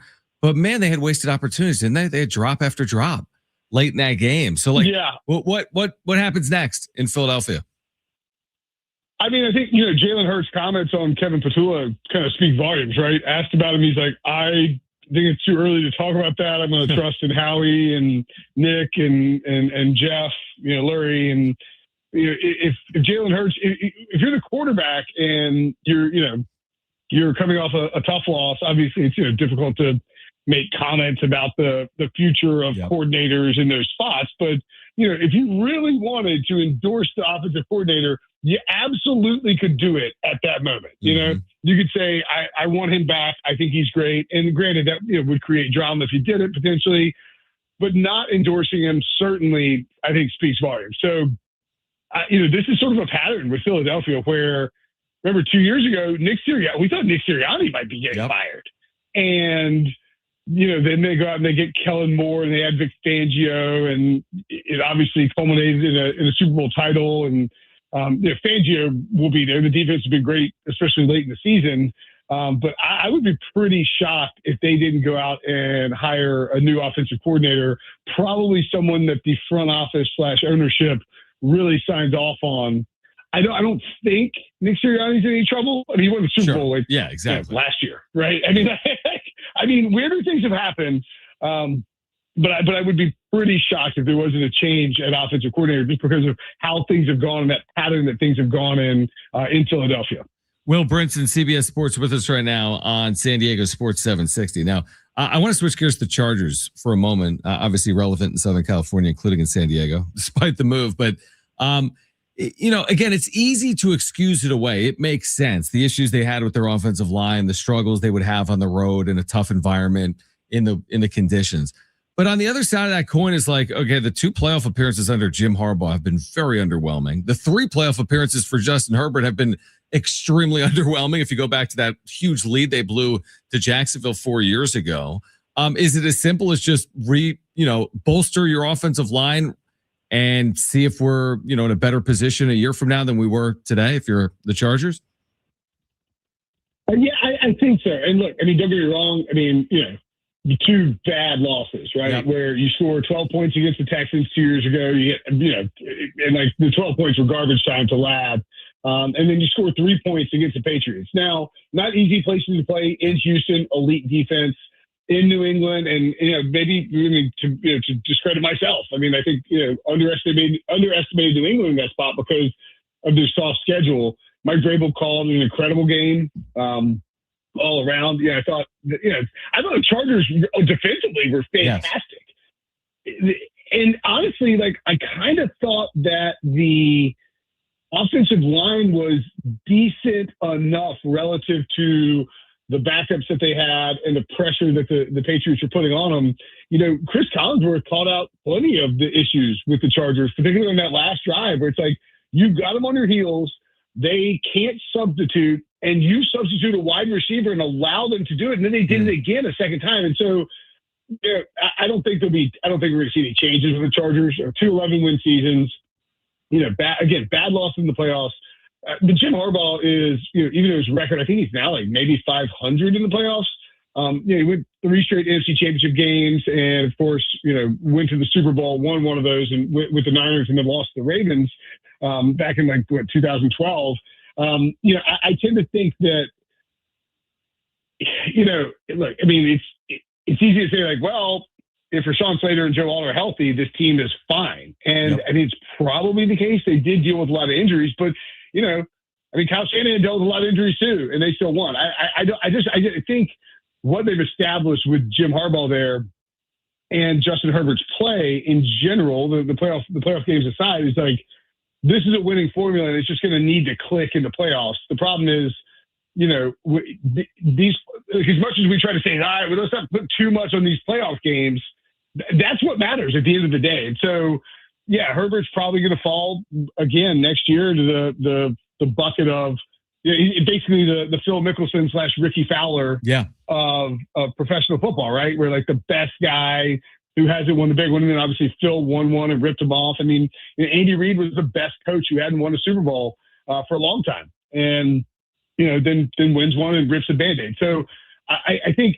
we put a little too much on that sometimes, especially in light of like the two tackles missing.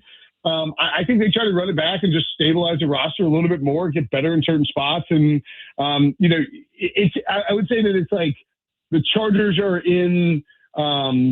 You know, they're not in purgatory, but they're in like the opposite end of the purgatory that the Panthers are in. Like the Panthers made the playoffs, but you really can't be that optimistic because they went 8-9, finished 8-10, and you know, you don't even know if you have the quarterback with Bryce Young. With the Chargers, at least you know you have the coach, you know you have the quarterback.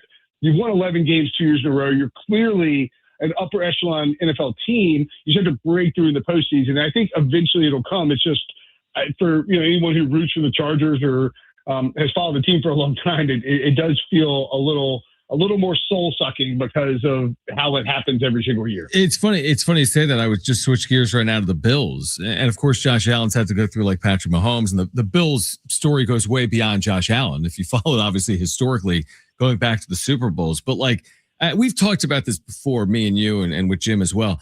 This is the classic example, if not now, then when, this whole Bills postseason saga, right? Like they almost have to get, I know it's not easy. You're going road game, but they kind of have to get to the Super Bowl. Do they not this year?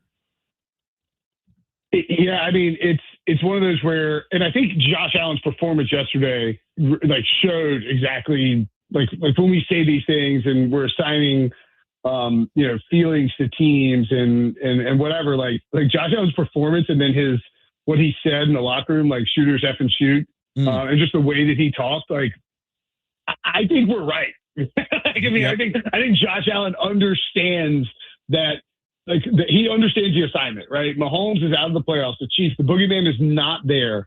The whole, both sides of the bracket is wide open. Seahawks and Broncos are the 1 seed. You know, if there ever was a time to put on the Superman cape and blitz through the bracket and go win a Super Bowl for Buffalo, this would be it. And so, yeah, like I think, you know, these windows, you know, for certain teams, I mean, and I'm not saying the Bills' window is closed if they don't win this year or anything. They have Josh Allen, they're fine. But you know, like this is a pretty, like in terms of like Moses parting the Red Sea, you know. It's not perfect because the Bills aren't a juggernaut. They have major flaws, from an inability to stop the run to having to go on the road for the playoffs to, you know, not having any like really, like, I mean, the skill possession guy, I mean, yeah, the skill guys are, it's hilarious, right? I mean, James Cook, of course, is great. And I think Dalton Kincaid's underrated. But I mean, your two biggest pass plays in terms of yardage yesterday are to Brandon Cooks and Keon Coleman. So, I think, yeah, it does feel like even with those flaws, this is the chance for the Bills, especially with just sort of how things are shaking out where, you know, Bills Eagles, you feel like the Bills might, you know, even just because Saquon Barkley could run all over them, they'd be in trouble. Bills Niners maybe a little different just because you can throw on the 49ers. You know, but yes, to answer your question, it does feel like this is your shot. This is your window. If Allen can go Superman for 4 games, you bring a championship to Buffalo. Will, real quick before you go, tonight, Texans on the road in Pittsburgh is a slim favorite, whatever it is, 3 or 3.5 points. What's your feel on what we're about to see in the next 15 or 20 minutes? Yeah, so down to 3. I think the Steelers are going to win. And there's no disrespect to the Texans. Yeah. I mean, elite defense, right? Probably best in the NFL, them or Seattle. I think the Steelers are kind of a bad matchup just because they're this hang around, like let us hang around and see what we can do. They're going to dink and dunk, I think, a bunch of Kenneth Gainwell underneath, throw to the tight ends. Pat Fryermuth will be involved. Aaron Rodgers won't make mistakes, get the ball out quickly to, sort of alleviate the pressure. And the Texans are a bad matchup for a team that wants to throw outside a ton because of their cornerbacks. The Steelers don't really want to throw outside. I mean, they're going to take a couple shots down the field to DK Metcalf, but by and large, I mean, this is going to be sort of a possession game. I think it'll be low scoring. I think the Steelers steal it, and we get a little more chaos in the AFC side of the bracket. Chaos. All right. In the NFL postseason, which is well underway, divisional round coming up next weekend, and we'll react to that again with you, Will, on Monday's show a week from today. Will Brinson, senior NFL writer, CBS Sports. Will, always appreciate your time, man. Hey, anytime, John. Talk to you next week, man.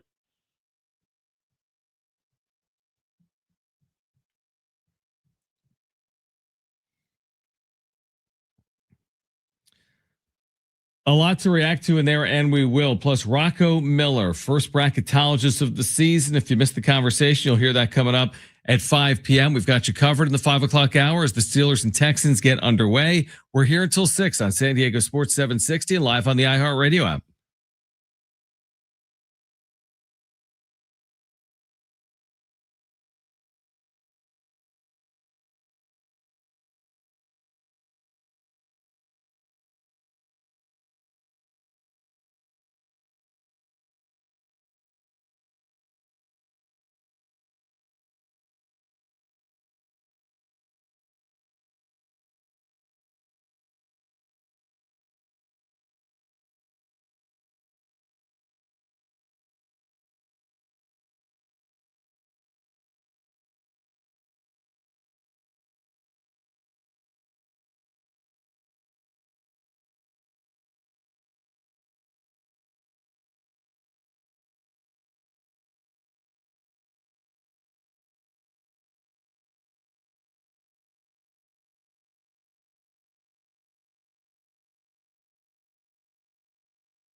All right, San Diego State again. It's going to be at Wyoming Wednesday, 5 p.m. Pacific. Aztecs trying to get to 6-0 in the Mountain West. If you missed Jeremiah Odin, Aztec senior forward. He played at Wyoming for 3 years. He's heading back to Wyoming.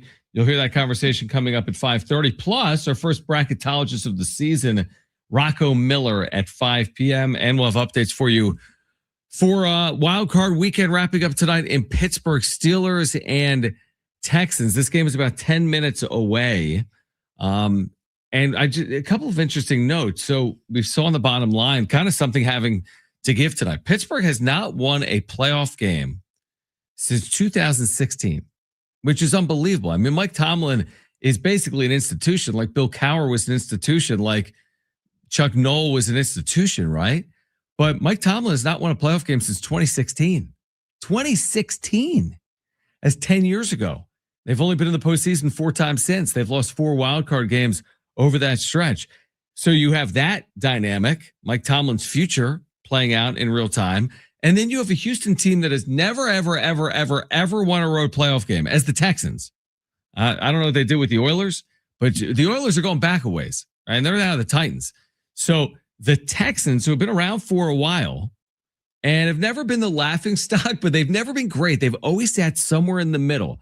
They have never won a road playoff game, and they've had plenty of opportunities. They're 0-6 all time as a team in the postseason on the road. So Texans don't win on the road. Steelers have not won a playoff game in 10 years. You've got this Aaron Rodgers swan song. You have Brent just telling me off air this kind of interesting working theory of like, I want the Steelers out because I don't want Rodgers getting hot here, meeting the Bears in some ridiculous Super Bowl matchup and going out through the Chicago Bears. Yeah, that's what's been floating around on the internet yesterday. Now, Steelers Bears Super Bowl, and then Rodgers owns them one last time and then rides off into the proverbial sunset. Listen, there have been some crazy sports scripts in Hollywood, and that would be up there. This Pittsburgh team with Aaron Rodgers getting in the manner in which they got in. I mean, think about the way they got here. They only are here because of a missed 44-yard kick. That's the only reason they're here. Because Baltimore missed in today's football, if it's not a layup, it's a 5-foot jumper. A 44-yard kick is a 5-footer in the paint for an NBA player. That they make them at that rate, right? 90%, somewhere in there. And Baltimore didn't cash in on that opportunity. That extends the career for Aaron Rodgers. Now they stumble into a home playoff game because they won their division. And who are they playing? Yeah, they're playing a good team. I think Houston's a good team, but they're not a great elite team. And yeah, it'll be interesting. I mean, it's an intriguing game. I think it's a good Monday night game, truthfully. You get Pittsburgh. You've got this Houston defense that Will Brinson was talking about. And then once this game goes final, they still haven't announced the networks and game times. They've only announced which game is on what day, but they haven't announced which game is where on those days. See what I'm saying? Like, we don't know if Seattle, San Francisco is the first game or the second game. We don't know if the Bears are the first game or the second game. We just know the games and what days of the week they're going to be next weekend, the Saturday games and then the Sunday games. So we wait on this game and then we'll have more clarity at the end of this. And then we turn our attention to the divisional round. And we'll be down to the final 8. And I do agree with what Will just said, which is like, this thing is wide open, Brent. I mean, it's the NFC. I am not going to look up when we get to Super Bowl Sunday and be like, I can't believe it's Seattle. I can't believe it's Chicago. Like, I could make the compelling argument for all 4 of those teams. I don't think I can do that as much in the AFC. I'm not making a compelling case right now for Houston or Pittsburgh. Certainly could do it for Buffalo or Denver or New England. But don't you? It feels wide open. The thing with me is every time I'm ready to be like, oh, okay, yeah, this team is, the obvious favorite now. I've been kind of riding the Rams for the last couple of weeks as my pick. But, after what happened in Carolina, we spent like 2 days talking about, oh God, look at this huge spread in the Carolina. Yeah. 11 points, 10 game. Points. And it's just 10.5. That's way too much. They're not, but they'll cover it. And then like I turned the game on in the second quarter and they were losing. I'm like, what? So now I kind of have my doubts with the Rams because they went and struggled on the road in Carolina. And now they're going to have to go on the road again in Chicago. Like I said, they haven't won in Chicago since, in over 20 years, since like 2003 or 2004. So now I don't really have a lot of faith in the Rams. And, during certain parts of the year, I had faith in the Eagles, but then they kind of looked like crap and I lost faith in them. So it seems like whenever a new contender steps up to be like, oh, okay, they're the ones that are going to, step up and they're going to, they're going to stick out now from the rest of the pack.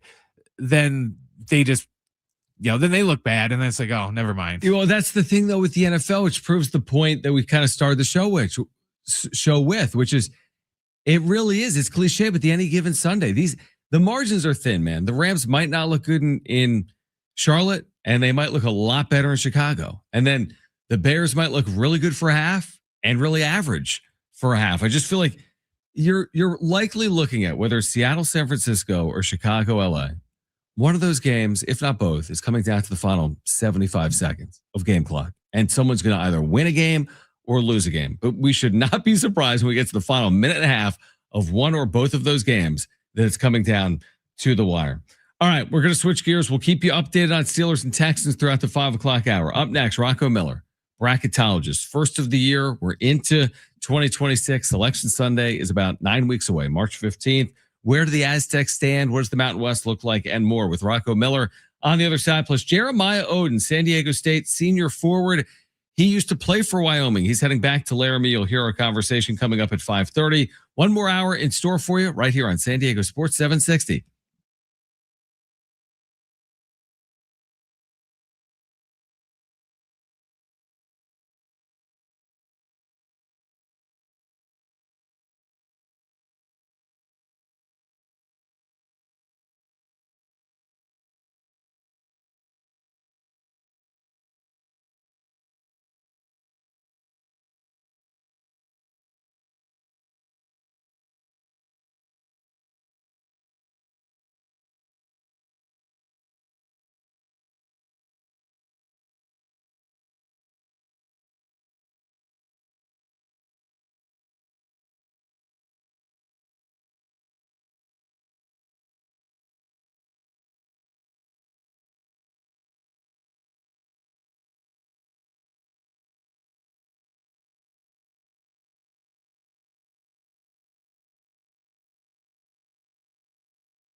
This report is sponsored by eBay.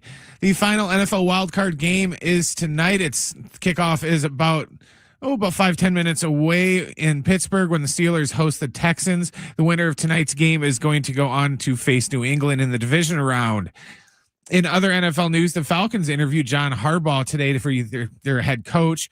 Harbaugh is, quote, trying to determine who to meet with later this week and into next week before deciding where he will coach next season, according to Adam Schefter. And we have Lakers basketball on San Diego Sports 760 tonight when the team takes on the Kings. Pregame starts at 6:45 and the tip is at 7. Imagine what you can find on eBay, like a rare hologram trading card that you've become totally obsessed with, shiny like that designer handbag of your dreams. eBay will have it. They even have the perfect parts that will fit your car. Millions of finds, each with a story. eBay.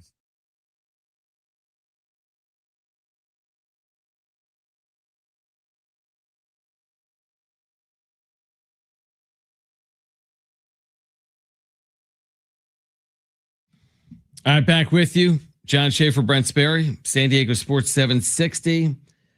If you missed it earlier, first bracketologist of the year. We'll keep you updated on Steelers and Texans. It'll get underway, as Brent said, in the next 5 or 10 minutes. But if you missed, Rocco Miller, bracketeer.org, friend of the show. We had him on. We asked for his thoughts on, well, kind of comparing the 2026 Aztecs, the 2025 Aztecs. They're very similar in the metrics. And also wishing Rocco a Happy New Year. Happy New Year. And glad I got that one right. I think there was plenty of reason to be confident going into that selection Sunday with the Aztecs last year, beating Houston and Creighton so early in the year. Those wins were big time for the comparison with the rest of the bubble.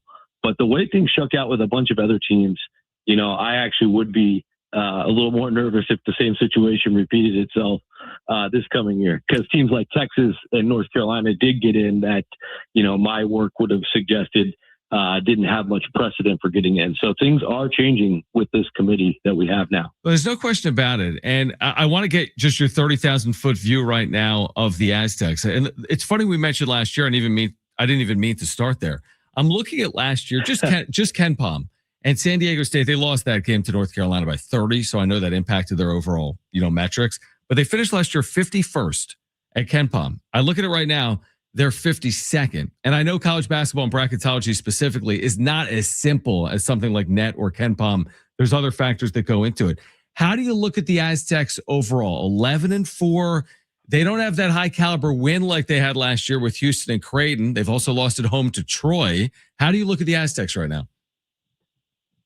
Well, I think the KenPom part's actually somewhat fascinating because that's more of a power ranking tool based on your various results. I think the most important part of it in terms of your overall ranking is your margin of victory at the end of a game. If he expects the Aztecs to win by 10 and they only win by 1, you're pretty much going to go backwards. If it's the other way around, it's supposed to be a close game and you win by 20, that's how you move up. And there are so many teams when you look at the decimal points, once you get to teams like 15 through 75 that are barely separated. So the chances of being 51 and 52 in back-to-back years is pretty exceptional because you're basically one result away or two results away from going up 10 or down 10. But I'll digress on that. The overall outlook for the Aztecs right now is we're looking at a situation, obviously, where they have not beaten a team that's in the projected field. The best win for the Aztecs is at Nevada, which is a good quad one win within the conference. So it's not nothing, of course. It's an important win. And outside of the loss to Troy, which was an extreme game, and it still sits in quad 3 because Troy's played pretty well for most of the year, famously, almost beating USC right after that game. And there are some good wins in there mixed in quad 3 with the Boise State win, unfortunately falling there now. That obviously can improve. The win over Oregon is expected to improve if Oregon can get healthy. Sadly for the Aztecs, they're still 102nd in the net. That's a pretty much unprecedented number for the Oregon program. So you'd expect that to improve over time. Even Idaho State and Utah Valley have had really strong seasons for their level, and those wins all sit in quad 3. But overall, what the committee wants to see if you are in a bubble situation at the end of the season is how many teams did you play that are in the projected field, and how did you do against them? And right now, the answer to that is there's two clear teams that are obviously at the very top of college basketball that the Aztecs played with, Arizona and Michigan. And then Baylor is pretty much right there close to them in the bubble picture now, and a loss there. So it would be impossible from an at-large standpoint to put the Aztecs into the field right now, just based on some of those parameters. And then the other things that the committee's talked to me a lot about over the summer is the new wins above bubble that was introduced last year to the team sheet. The NCAA has their own version of how they do that. I think it's a little bit unfortunate, and I won't go in the weeds on that because we've gotten comfortable with the Bart Torvik model of that metric. It's a little different with the NCAA because it's all based on just your net. And right now, San Diego State's net is 65. Their wins above bubble marker is 55. And basically what that metric's telling us is if you played an average bubble team each night, basically you'll earn something for winning. It'll be not very much if it's a bad team. It's going to be a lot if it's a good team. And it goes the other way if you lose, right? So you want to be in the top 45 of that number. Right now, Aztecs are about 10 spots away at 55. So right now, just probably a little bit on the outside for at large, but in my forecast, the Aztecs are the projected Mountain West champions. Therefore, they will still be in the bracket. Okay, so looking at the Mountain West as a whole, Utah State obviously ranked 23 right now, the only undefeated team alongside San Diego State in conference play. Do you think the Mountain West is good enough for the Aztecs to earn an at-large bid, or are they going to have to win the conference? I think it is because you look at it, Utah State right now is solidly in the field. Obviously that can change in a week because if you have a bad week in the Mountain West, it's typically not good. You lose to a team like a Wyoming or even a UNLV who are very capable of beating you. It's going to crush your numbers.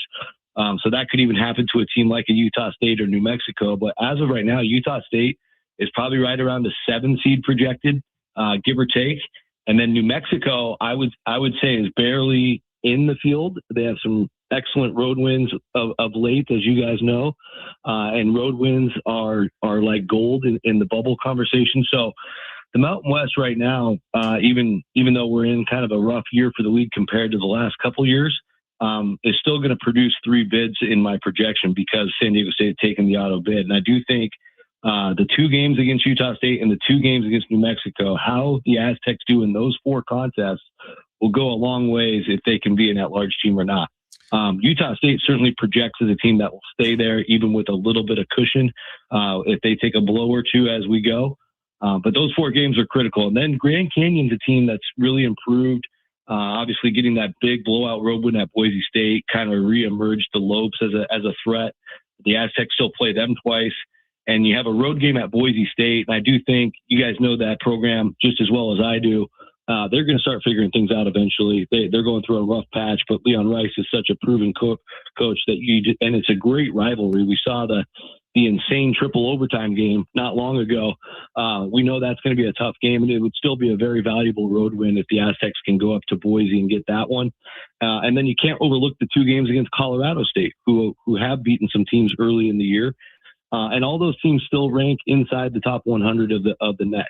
So I think, and Nevada, once again, you'll play them at home. You already got the big road win there in Reno. So there's still plenty of games that are going to move the needle for the Aztecs in a positive direction. I think the areas to be wary of is the dangerous Wyoming team that just destroyed UNLV last week and have a little bit of a different gear when they get rolling. And then UNLV themselves, because they've just been plagued by injuries all year. But I saw them here against Stanford. Stanford's a team on the bubble, come and beat Stanford. And they also won at Memphis earlier this year, so you can't overlook them.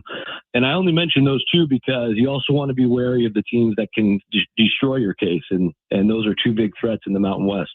It's so interesting you say that. Rocco Miller, Bracketeer.org with us right now, San Diego Sports 760. I remember having these conversations last year. If you recall, and you're so good with this, Rocco, last year, San Diego State was so fortunate.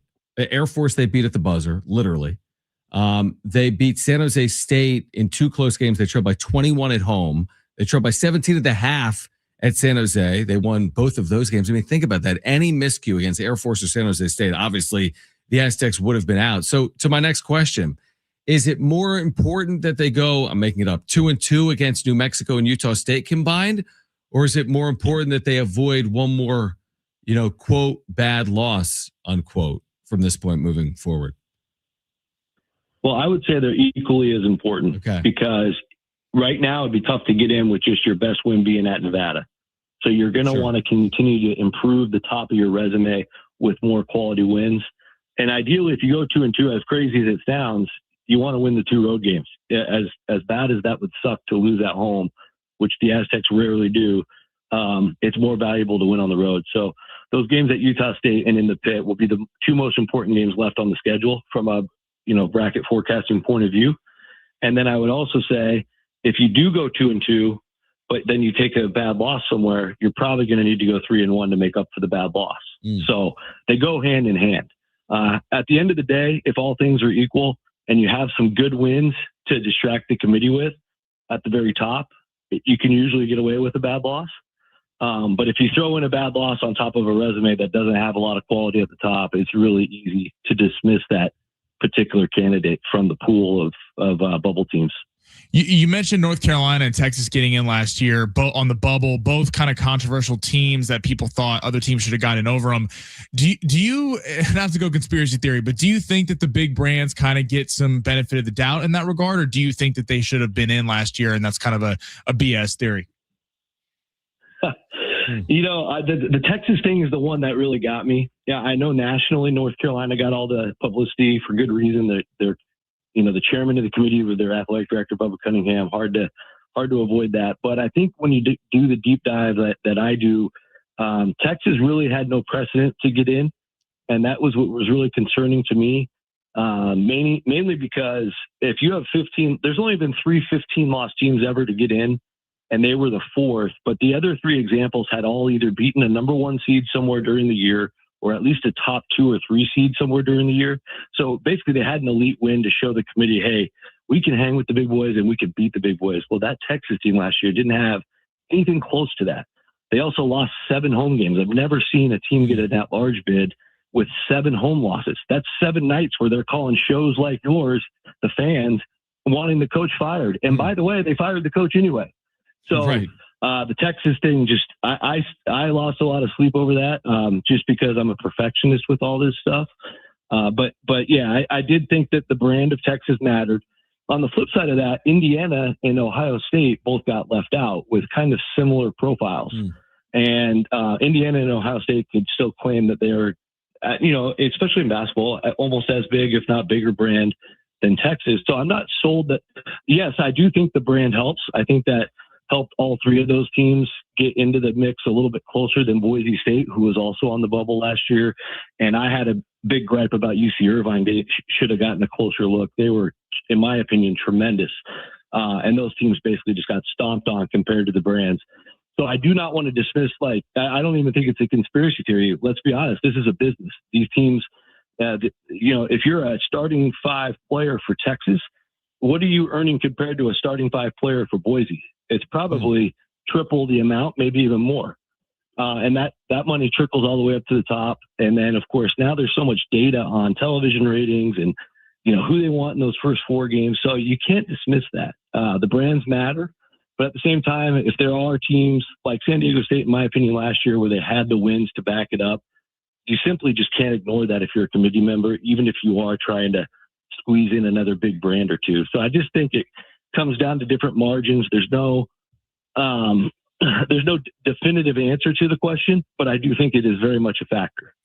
Rocco, final one from me before you go is just about the potential future expansion of the tournament. Are you a proponent of it, 72 or 76? From my seat, watch as much Mountain West, and now moving forward, what will be the Pac-12, the new Pac-12. I'm a proponent just because I feel like, the middle of college basketball is getting squeezed. And I don't know if more of those are going to get in. I don't know if we're going to see more San Diego States and Boise States in the event if you go to 72 or 76. But what's your feeling on it?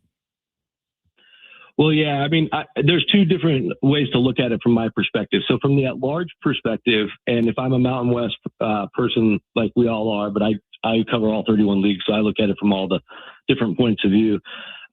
It's a good thing for the Mountain West, I think. It's going to take a while for the fans to adjust. We all love that perfect bracket to be 64, but it's already been 68. It's just going to add a a handful of more playing games from an at-large point of view. And I really don't think it's that bad of a thing from that standpoint, because you do have the opportunity to get another Mountain West team in. I really do think that's a league that can benefit, at least if we're looking at the new Pac-12. So Sure. I do think the new Pac-12 has a better chance than the future Mountain West, but you get where I'm going with that. I think the Atlantic 10 is another league that can benefit. They're spending a lot of money and only getting one team a year. They're certainly looking to get to 2 or 3, so that will help them as well. But the thing that I'm really disappointed with is the automatic bids and the proposal that has been put forward by Yahoo and everybody else when basically they've approved it to go to 76 next year. You would cut off the bottom 16 champions to all have to play playing games. And the reason why I have a huge problem with that is twofold. One, first of all, they're not going straight into the bracket. They're basically going to be cannibalizing themselves in 8 different games. Second of all, these are pretty good teams. If you look at last year's example, Robert Morris, who took Alabama all the way to the wire, it's probably one of the most fascinating first-round games we saw, the closest we had to a major upset, 15-2. Robert Morris would have had to play a play-in game just to get to Alabama. In last year's example, and in all previous history, you would have a week to prepare for Alabama and have a real shot to percentage-wise, to upset the Crimson Tide. Same thing with UNC Wilmington playing against Texas Tech. That game came down to the last couple minutes. Texas Tech was an Elite 8 team later in the tournament, but Wilmington could have ended it that night. Well, in this new example, that Wilmington team would have had to play a playing game. So that's an extra travel spot in the middle of the week. It's an extra game prep. You got to win that game to get out of it. It's not to say that the upsets will be impossible in the future. It just means the pool of teams that could actually pull off an upset are going to be cut in half. And by the way, they're going to also have to do it on half the amount of time to prepare. So it's a total cannibalization to both mid and low major basketball. And from that standpoint, I just can't stomach it. Great insight. Amazing insight. Rocco, appreciate you doing it. Would love to have you on as we get closer if San Diego State remains in the conversation, but appreciate you doing it. And for our listeners, check out bracketeer.org. And Rocco, appreciate it and Happy New Year again. Happy New Year. Anytime, fellas. We'll talk soon. All right, great stuff from our first bracketologist of the season, Jeremiah Odin, San Diego State senior forward who played at Wyoming before playing at SDSU. He'll join us coming up at 5:30 if you missed that conversation, because San Diego State's playing at Wyoming coming up on Wednesday night.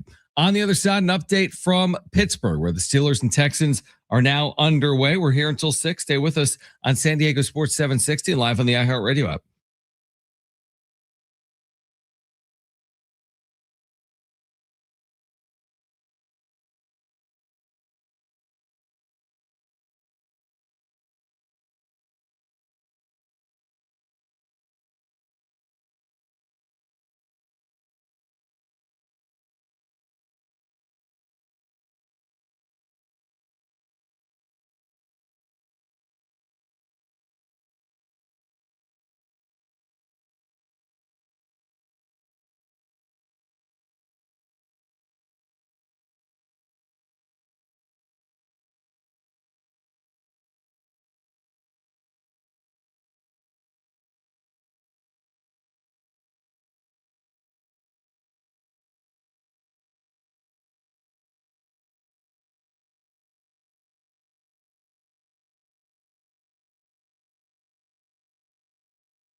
All right, Aztecs senior forward Jeremiah Odin, who spent 3 years playing at Wyoming. The Aztecs will play at Wyoming Wednesday night at 5 p.m. Pacific, a game you can hear right here on San Diego Sports 760. If you missed our conversation with Jeremiah Odin, J.O., you'll hear that coming up in about 10 minutes or so. They are underway in Pittsburgh. Aaron Rodgers, will it be his final game? It's the Steelers and the Texans. Again, the Texans, a road favorite in Pittsburgh, and we're just a possession in, and the Steelers have punted on their first possession of the night. So, again, I think both you and I, Brent, expect a close game. I know Sammy earlier, and I kind of agreed with what he was saying. I bought the idea that the Steelers would win at home. I do think it'll be like 4 of the wildcard games, which is close, and maybe come down to the final couple of minutes here tonight between the Texans and the Steelers. I kind of feel like it's going to be closer to the Chargers Patriots game than anything, just because Pittsburgh's offense has been kind of blah all year. Last couple of years, honestly, it's been kind of blah.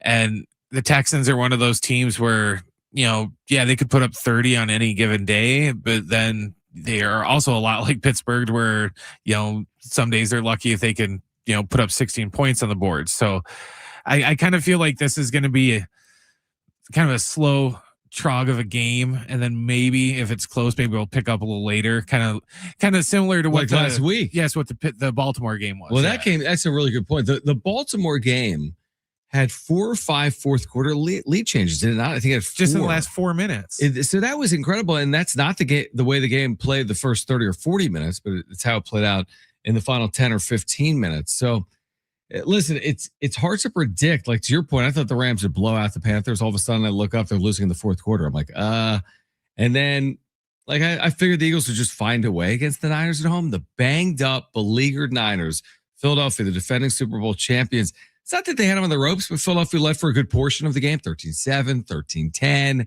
I think had a 19-17, right? Like, they had 3 or 4 leads in the game, but San Francisco found a way to pull it out. And if you're Philly, it's just got to burn like extra, just that you essentially lost on a trick play.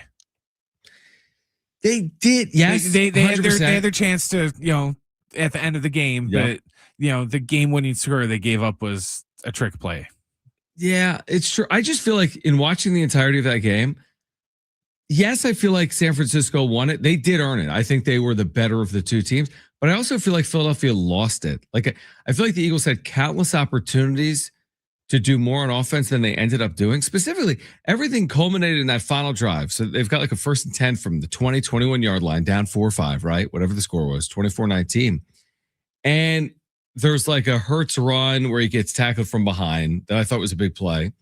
There was A.J. Brown dropping a ball over the middle. It just feels like they squandered opportunities in that game, and you just can't do it, obviously, this time of year. And that gives San Francisco credit. I think to be as banged up as they were, to be 3,000 miles from home, to be in that environment, and to win that game, maybe that's the confidence boost they need to do it again this upcoming weekend. The thing with the Niners is just how long can they keep this going with just every week?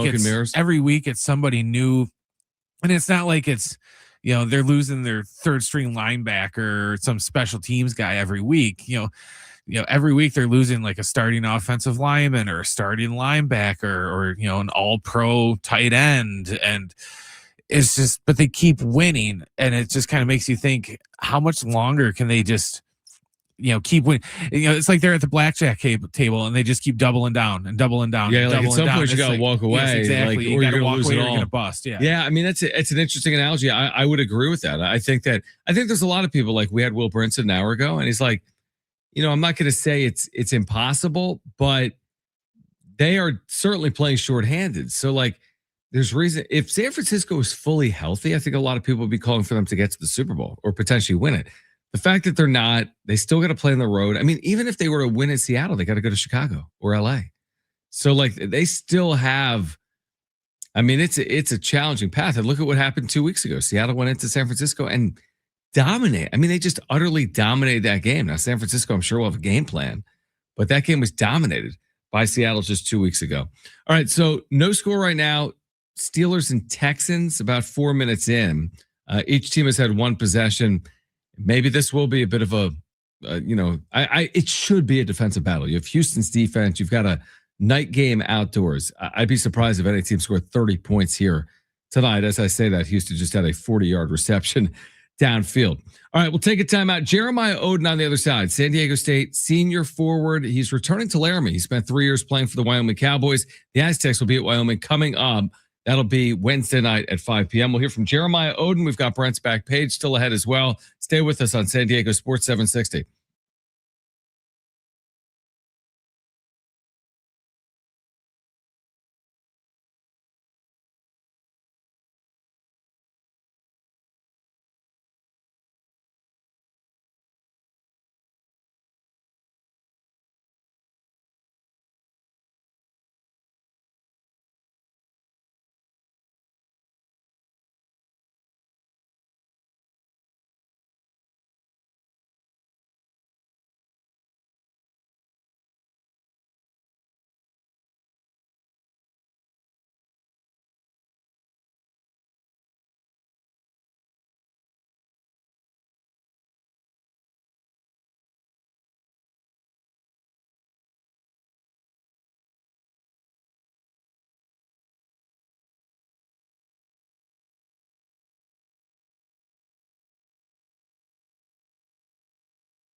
This report is sponsored by Anderson Plumbing, Heating, and Air.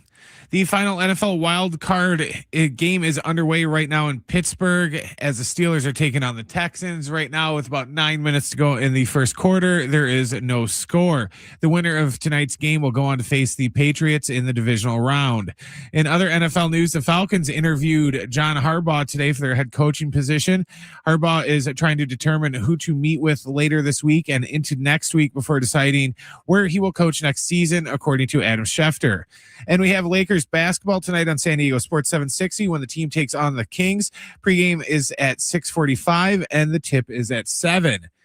Choosing the right home service company isn't just about fixing what's broken. It's about trusting who's in your home. That's why homeowners count on Anderson for friendly professional service that keeps everything running right. Visit AndersonPHA.com.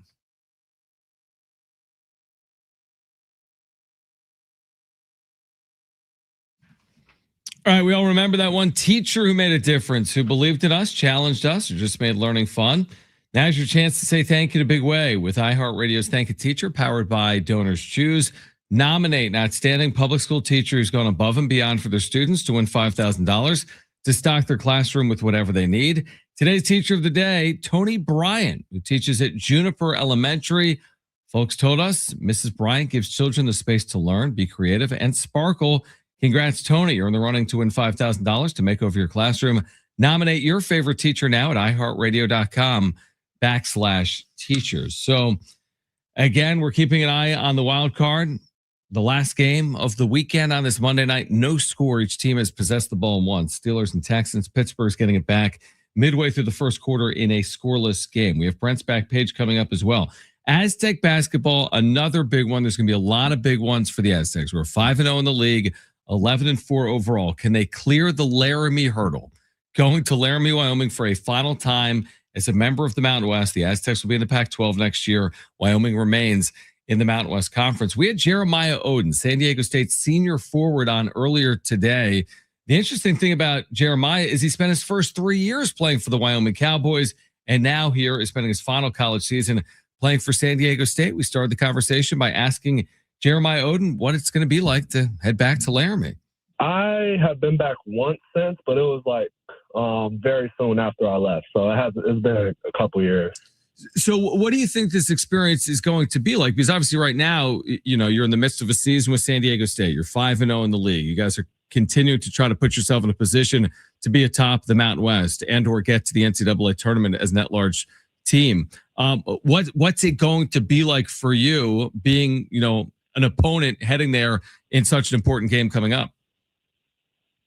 Yeah, I think it'll be a cool experience, but at the end of the day, the main goal is just to go out there and get a win. But it'll definitely be a cool experience, and hopefully, you know, the familiarity will help some. I think it'll probably feel a little bit like a home game for me. So you haven't played at Wyoming and kind of bounced around to Paul and some other spots. You coming back, what attracted you originally back to San Diego State specifically, and really the kind of Mountain West as a whole?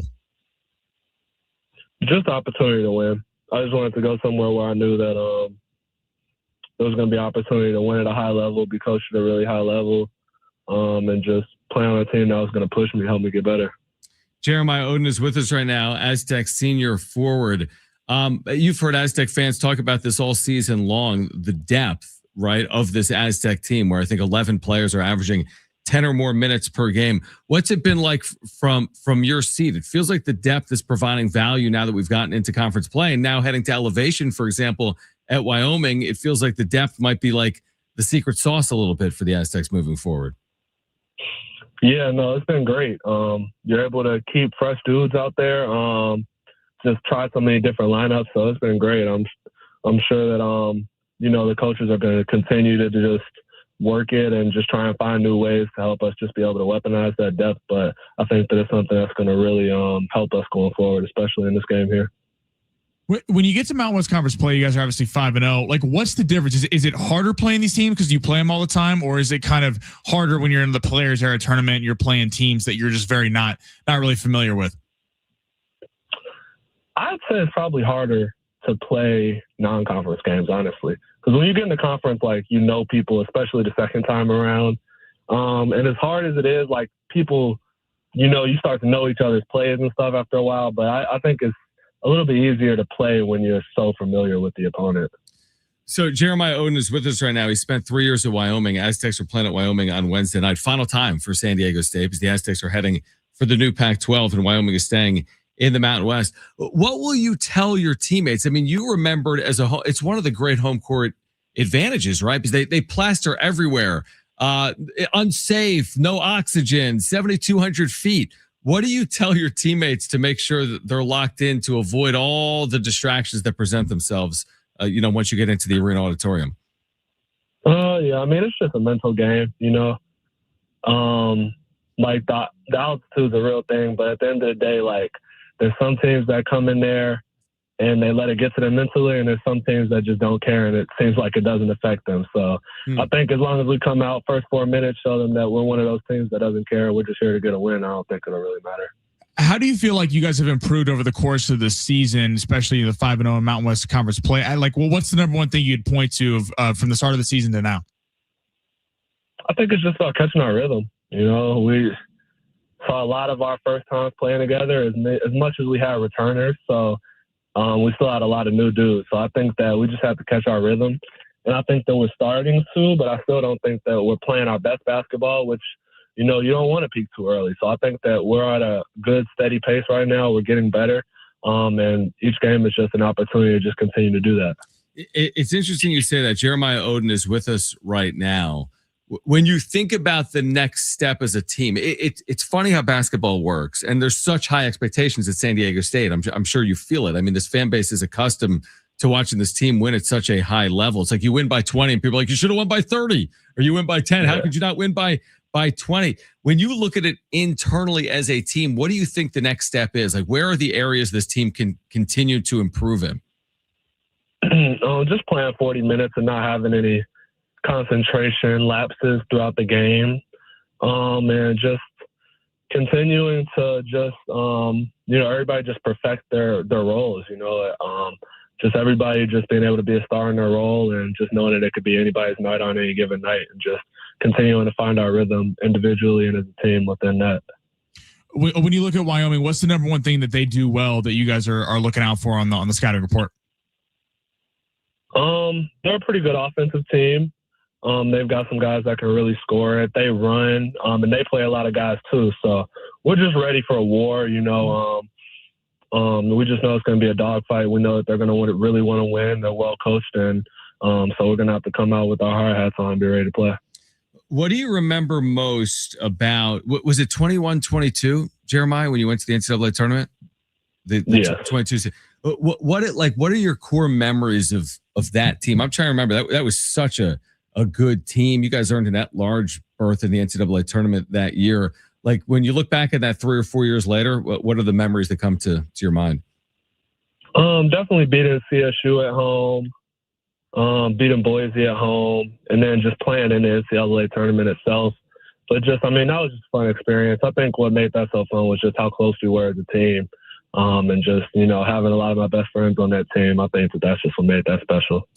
What's it been like for you this year playing? You had played San Diego State. You had played at Viejas Arena. What's it been like to be on the home team at SDSU?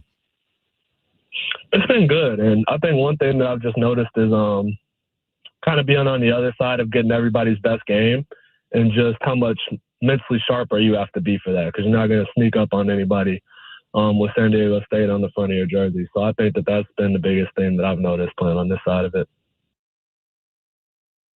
All right, great stuff from Jeremiah Odin. Again, the Aztecs will be in Laramie taking on the University of Wyoming on Wednesday night at 5 p.m.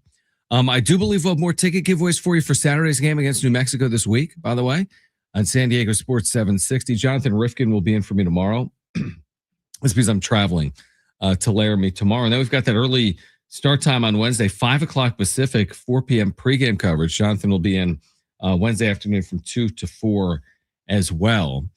Thursday, by the way, first Brian Dutcher show of the year will be Thursday at 6 p.m. So we'll catch up with Dutch right here on 760. And Caleb Davis, San Diego State football GM, will join us on Thursday, I think at 4 p.m. We'll talk about the Aztecs and the portal. I mean, I'll tell you what, man, they've been doing work. It's just so different now. Whether it's basketball, the season ends, and you start looking at transfers and portal and all of that. But basketball, the rosters are so much smaller, right? I mean, it's 3 in, 4 out, whatever it is. Football, there's the turnover is so significant. So that they're really going at it right now. Sean Lewis, Caleb Davis, and we'll learn more about the class they're bringing in via the transfer portal when Caleb Davis joins us again coming up on Thursday at 4 p.m. Update in Pittsburgh, Brent, scoreless, right? They're still scoreless, Pittsburgh and Houston. I didn't see that last possession. I'll check it out. Again, Steelers and Texans wrapping up wild card weekend. The Steelers are on the board with a field goal. So 3-0 Pittsburgh, 6 minutes to play first quarter. Pittsburgh and Houston. The winner moves on to the divisional round, and they take on who? New England? The winner gets New England. That's right. The winner gets New England next Sunday. All right, we're going to step aside one final time. We'll get to Brent's back page on the other side. Again, we've got Aztec tickets to give away throughout the course of the week. San Diego State basketball coming up at Wyoming on Wednesday night. Brian Dutcher show on Thursday. Tons to get to throughout the course of the week. But Brent's back page is on the other side. Don't go anywhere. This is San Diego Sports 760, and we're live on the iHeartRadio app.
Again, just mention this Thursday night at 6 right here on San Diego Sports 760. It is the first Brian Dutcher Coaches Show of the season. I'll sit down with the Aztecs, 9th-year head coach. We'll talk about first half of the year, look ahead to what's to come for the Aztecs. That'll be Thursday. So after Wyoming, looking ahead to New Mexico at home, a critical time in the season for the Aztecs, who right now are tied for first place in the league, 5-0 in the league, 11-4 overall. It is the Brian Dutcher Coaches Show. It's this Thursday at 6 p.m.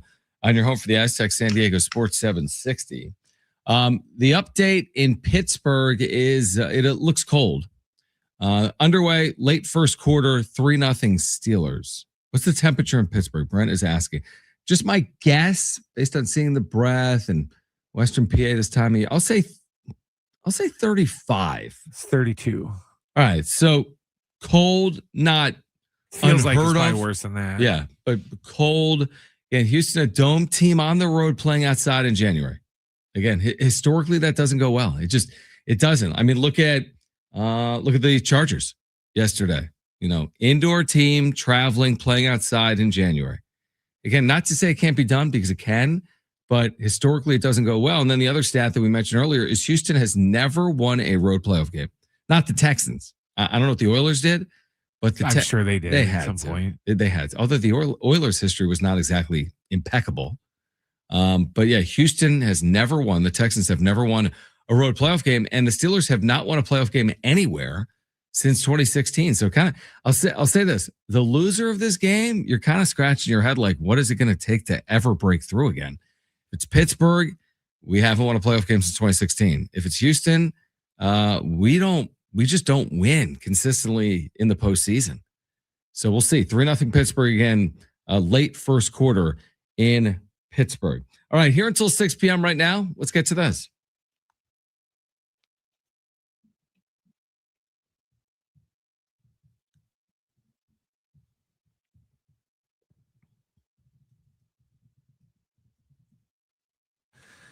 All right, we'll start with an In-N-Out story. Do you like to In-N-Out, John? Well, Obviously, you don't. I don't really eat it, but I've been told by you guys that I could get it.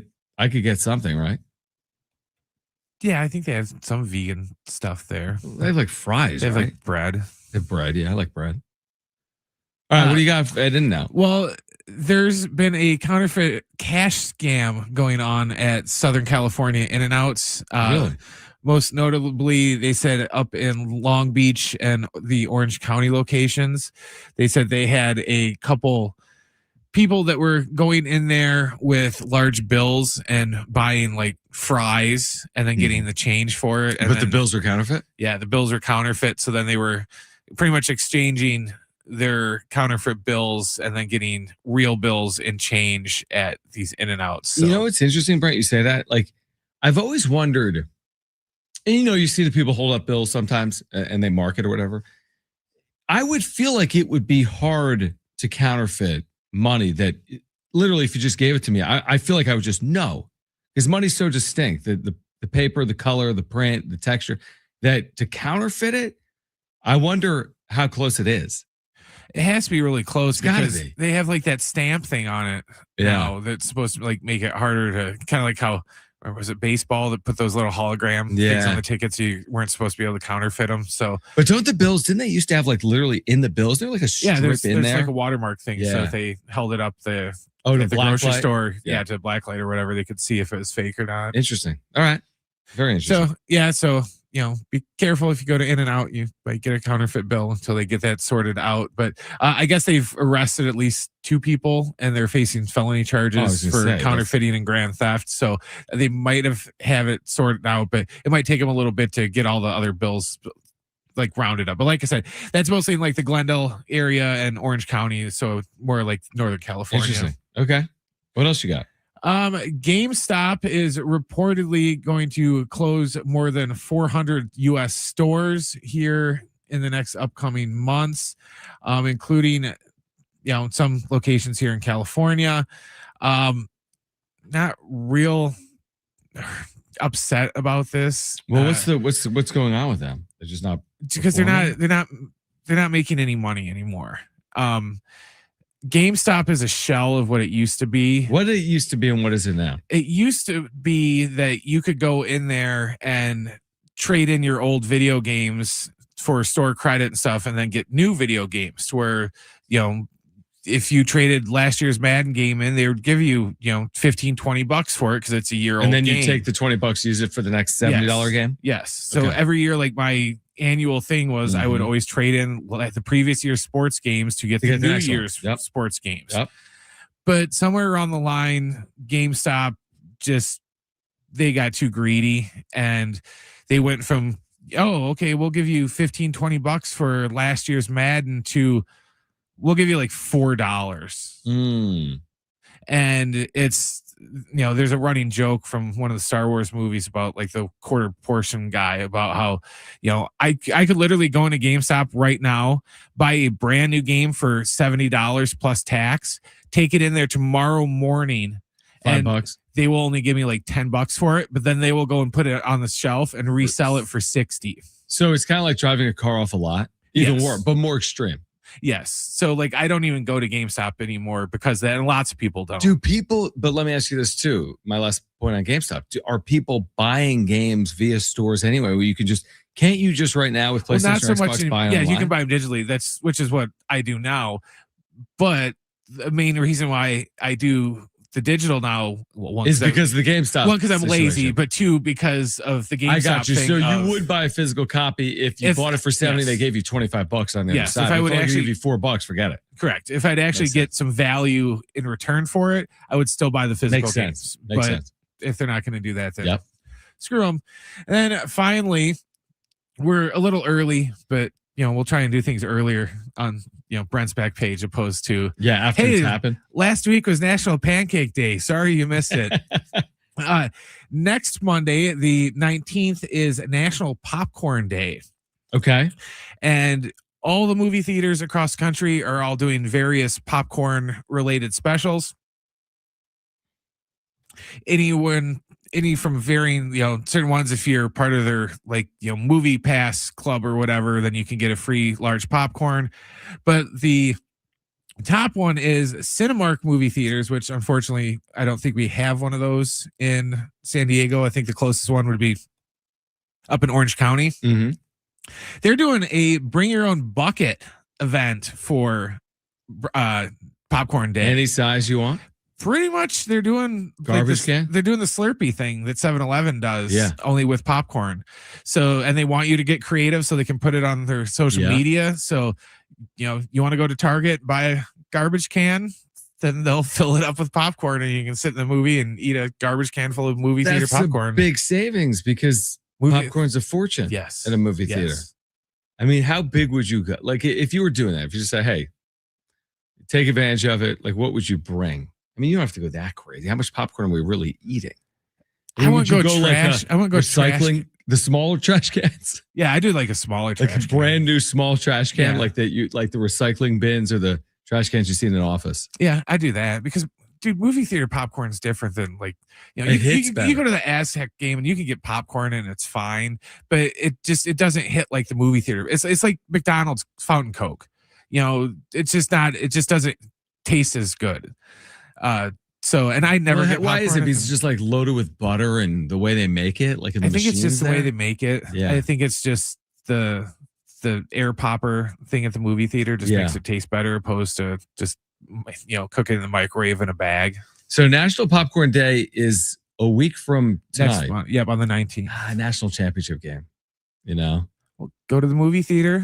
You don't have to eat it there. You can go there. Lots of theaters just do that in general now. Anyways, you can just go in there, buy popcorn, and leave, and then just get out of there. Yeah, so you could go in there with your container and just take one big enough for the whole game. Don't you feel like movie theaters should air more big sporting events? I know occasionally. I feel like occasionally you can see something. Some of them do. They just don't advertise. Yeah, because when they have UFC fights and stuff like that, they'll put those on there and. There's certain things they do. It's just they don't do a very good job of promoting. Yeah, like I'd be inclined to do that. Like big boxing events, they do that sometimes, stuff like that. True. So people that don't want to, shell out I can't still believe there's still $80 for those things, but shell out $80 for like a boxing event. You could go to AMC or whatever and just watch it with a group. Yeah, that's interesting. All right. Well, National Popcorn. I'm a big popcorn guy. I love popcorn. It's not great for broadcasting because it gets stuck teeth in the mouth, back of your throat, everywhere. Yeah. But I'm a huge popcorn guy. So, all right, good job. I feel like the back page has gotten better since Jim left. So, thank you for that. All right. So again, the next couple of days, Jonathan Rifkin's going to be in for me tomorrow. I am traveling for Laramie, Wyoming. So San Diego State will be playing Wyoming for a final time on the road in the Mountain West coming up Wednesday at 5 p.m. Pacific. I'll be traveling tomorrow afternoon on the air. Wednesday night from Laramie, 5 o'clock is the tip time. Our pregame coverage will begin at 4 p.m. But be here tomorrow on San Diego Sports 760, live and local sports talk with Jonathan Rifkin. For Brent, I'm John. Keep it here. This is San Diego Sports 760. Peace.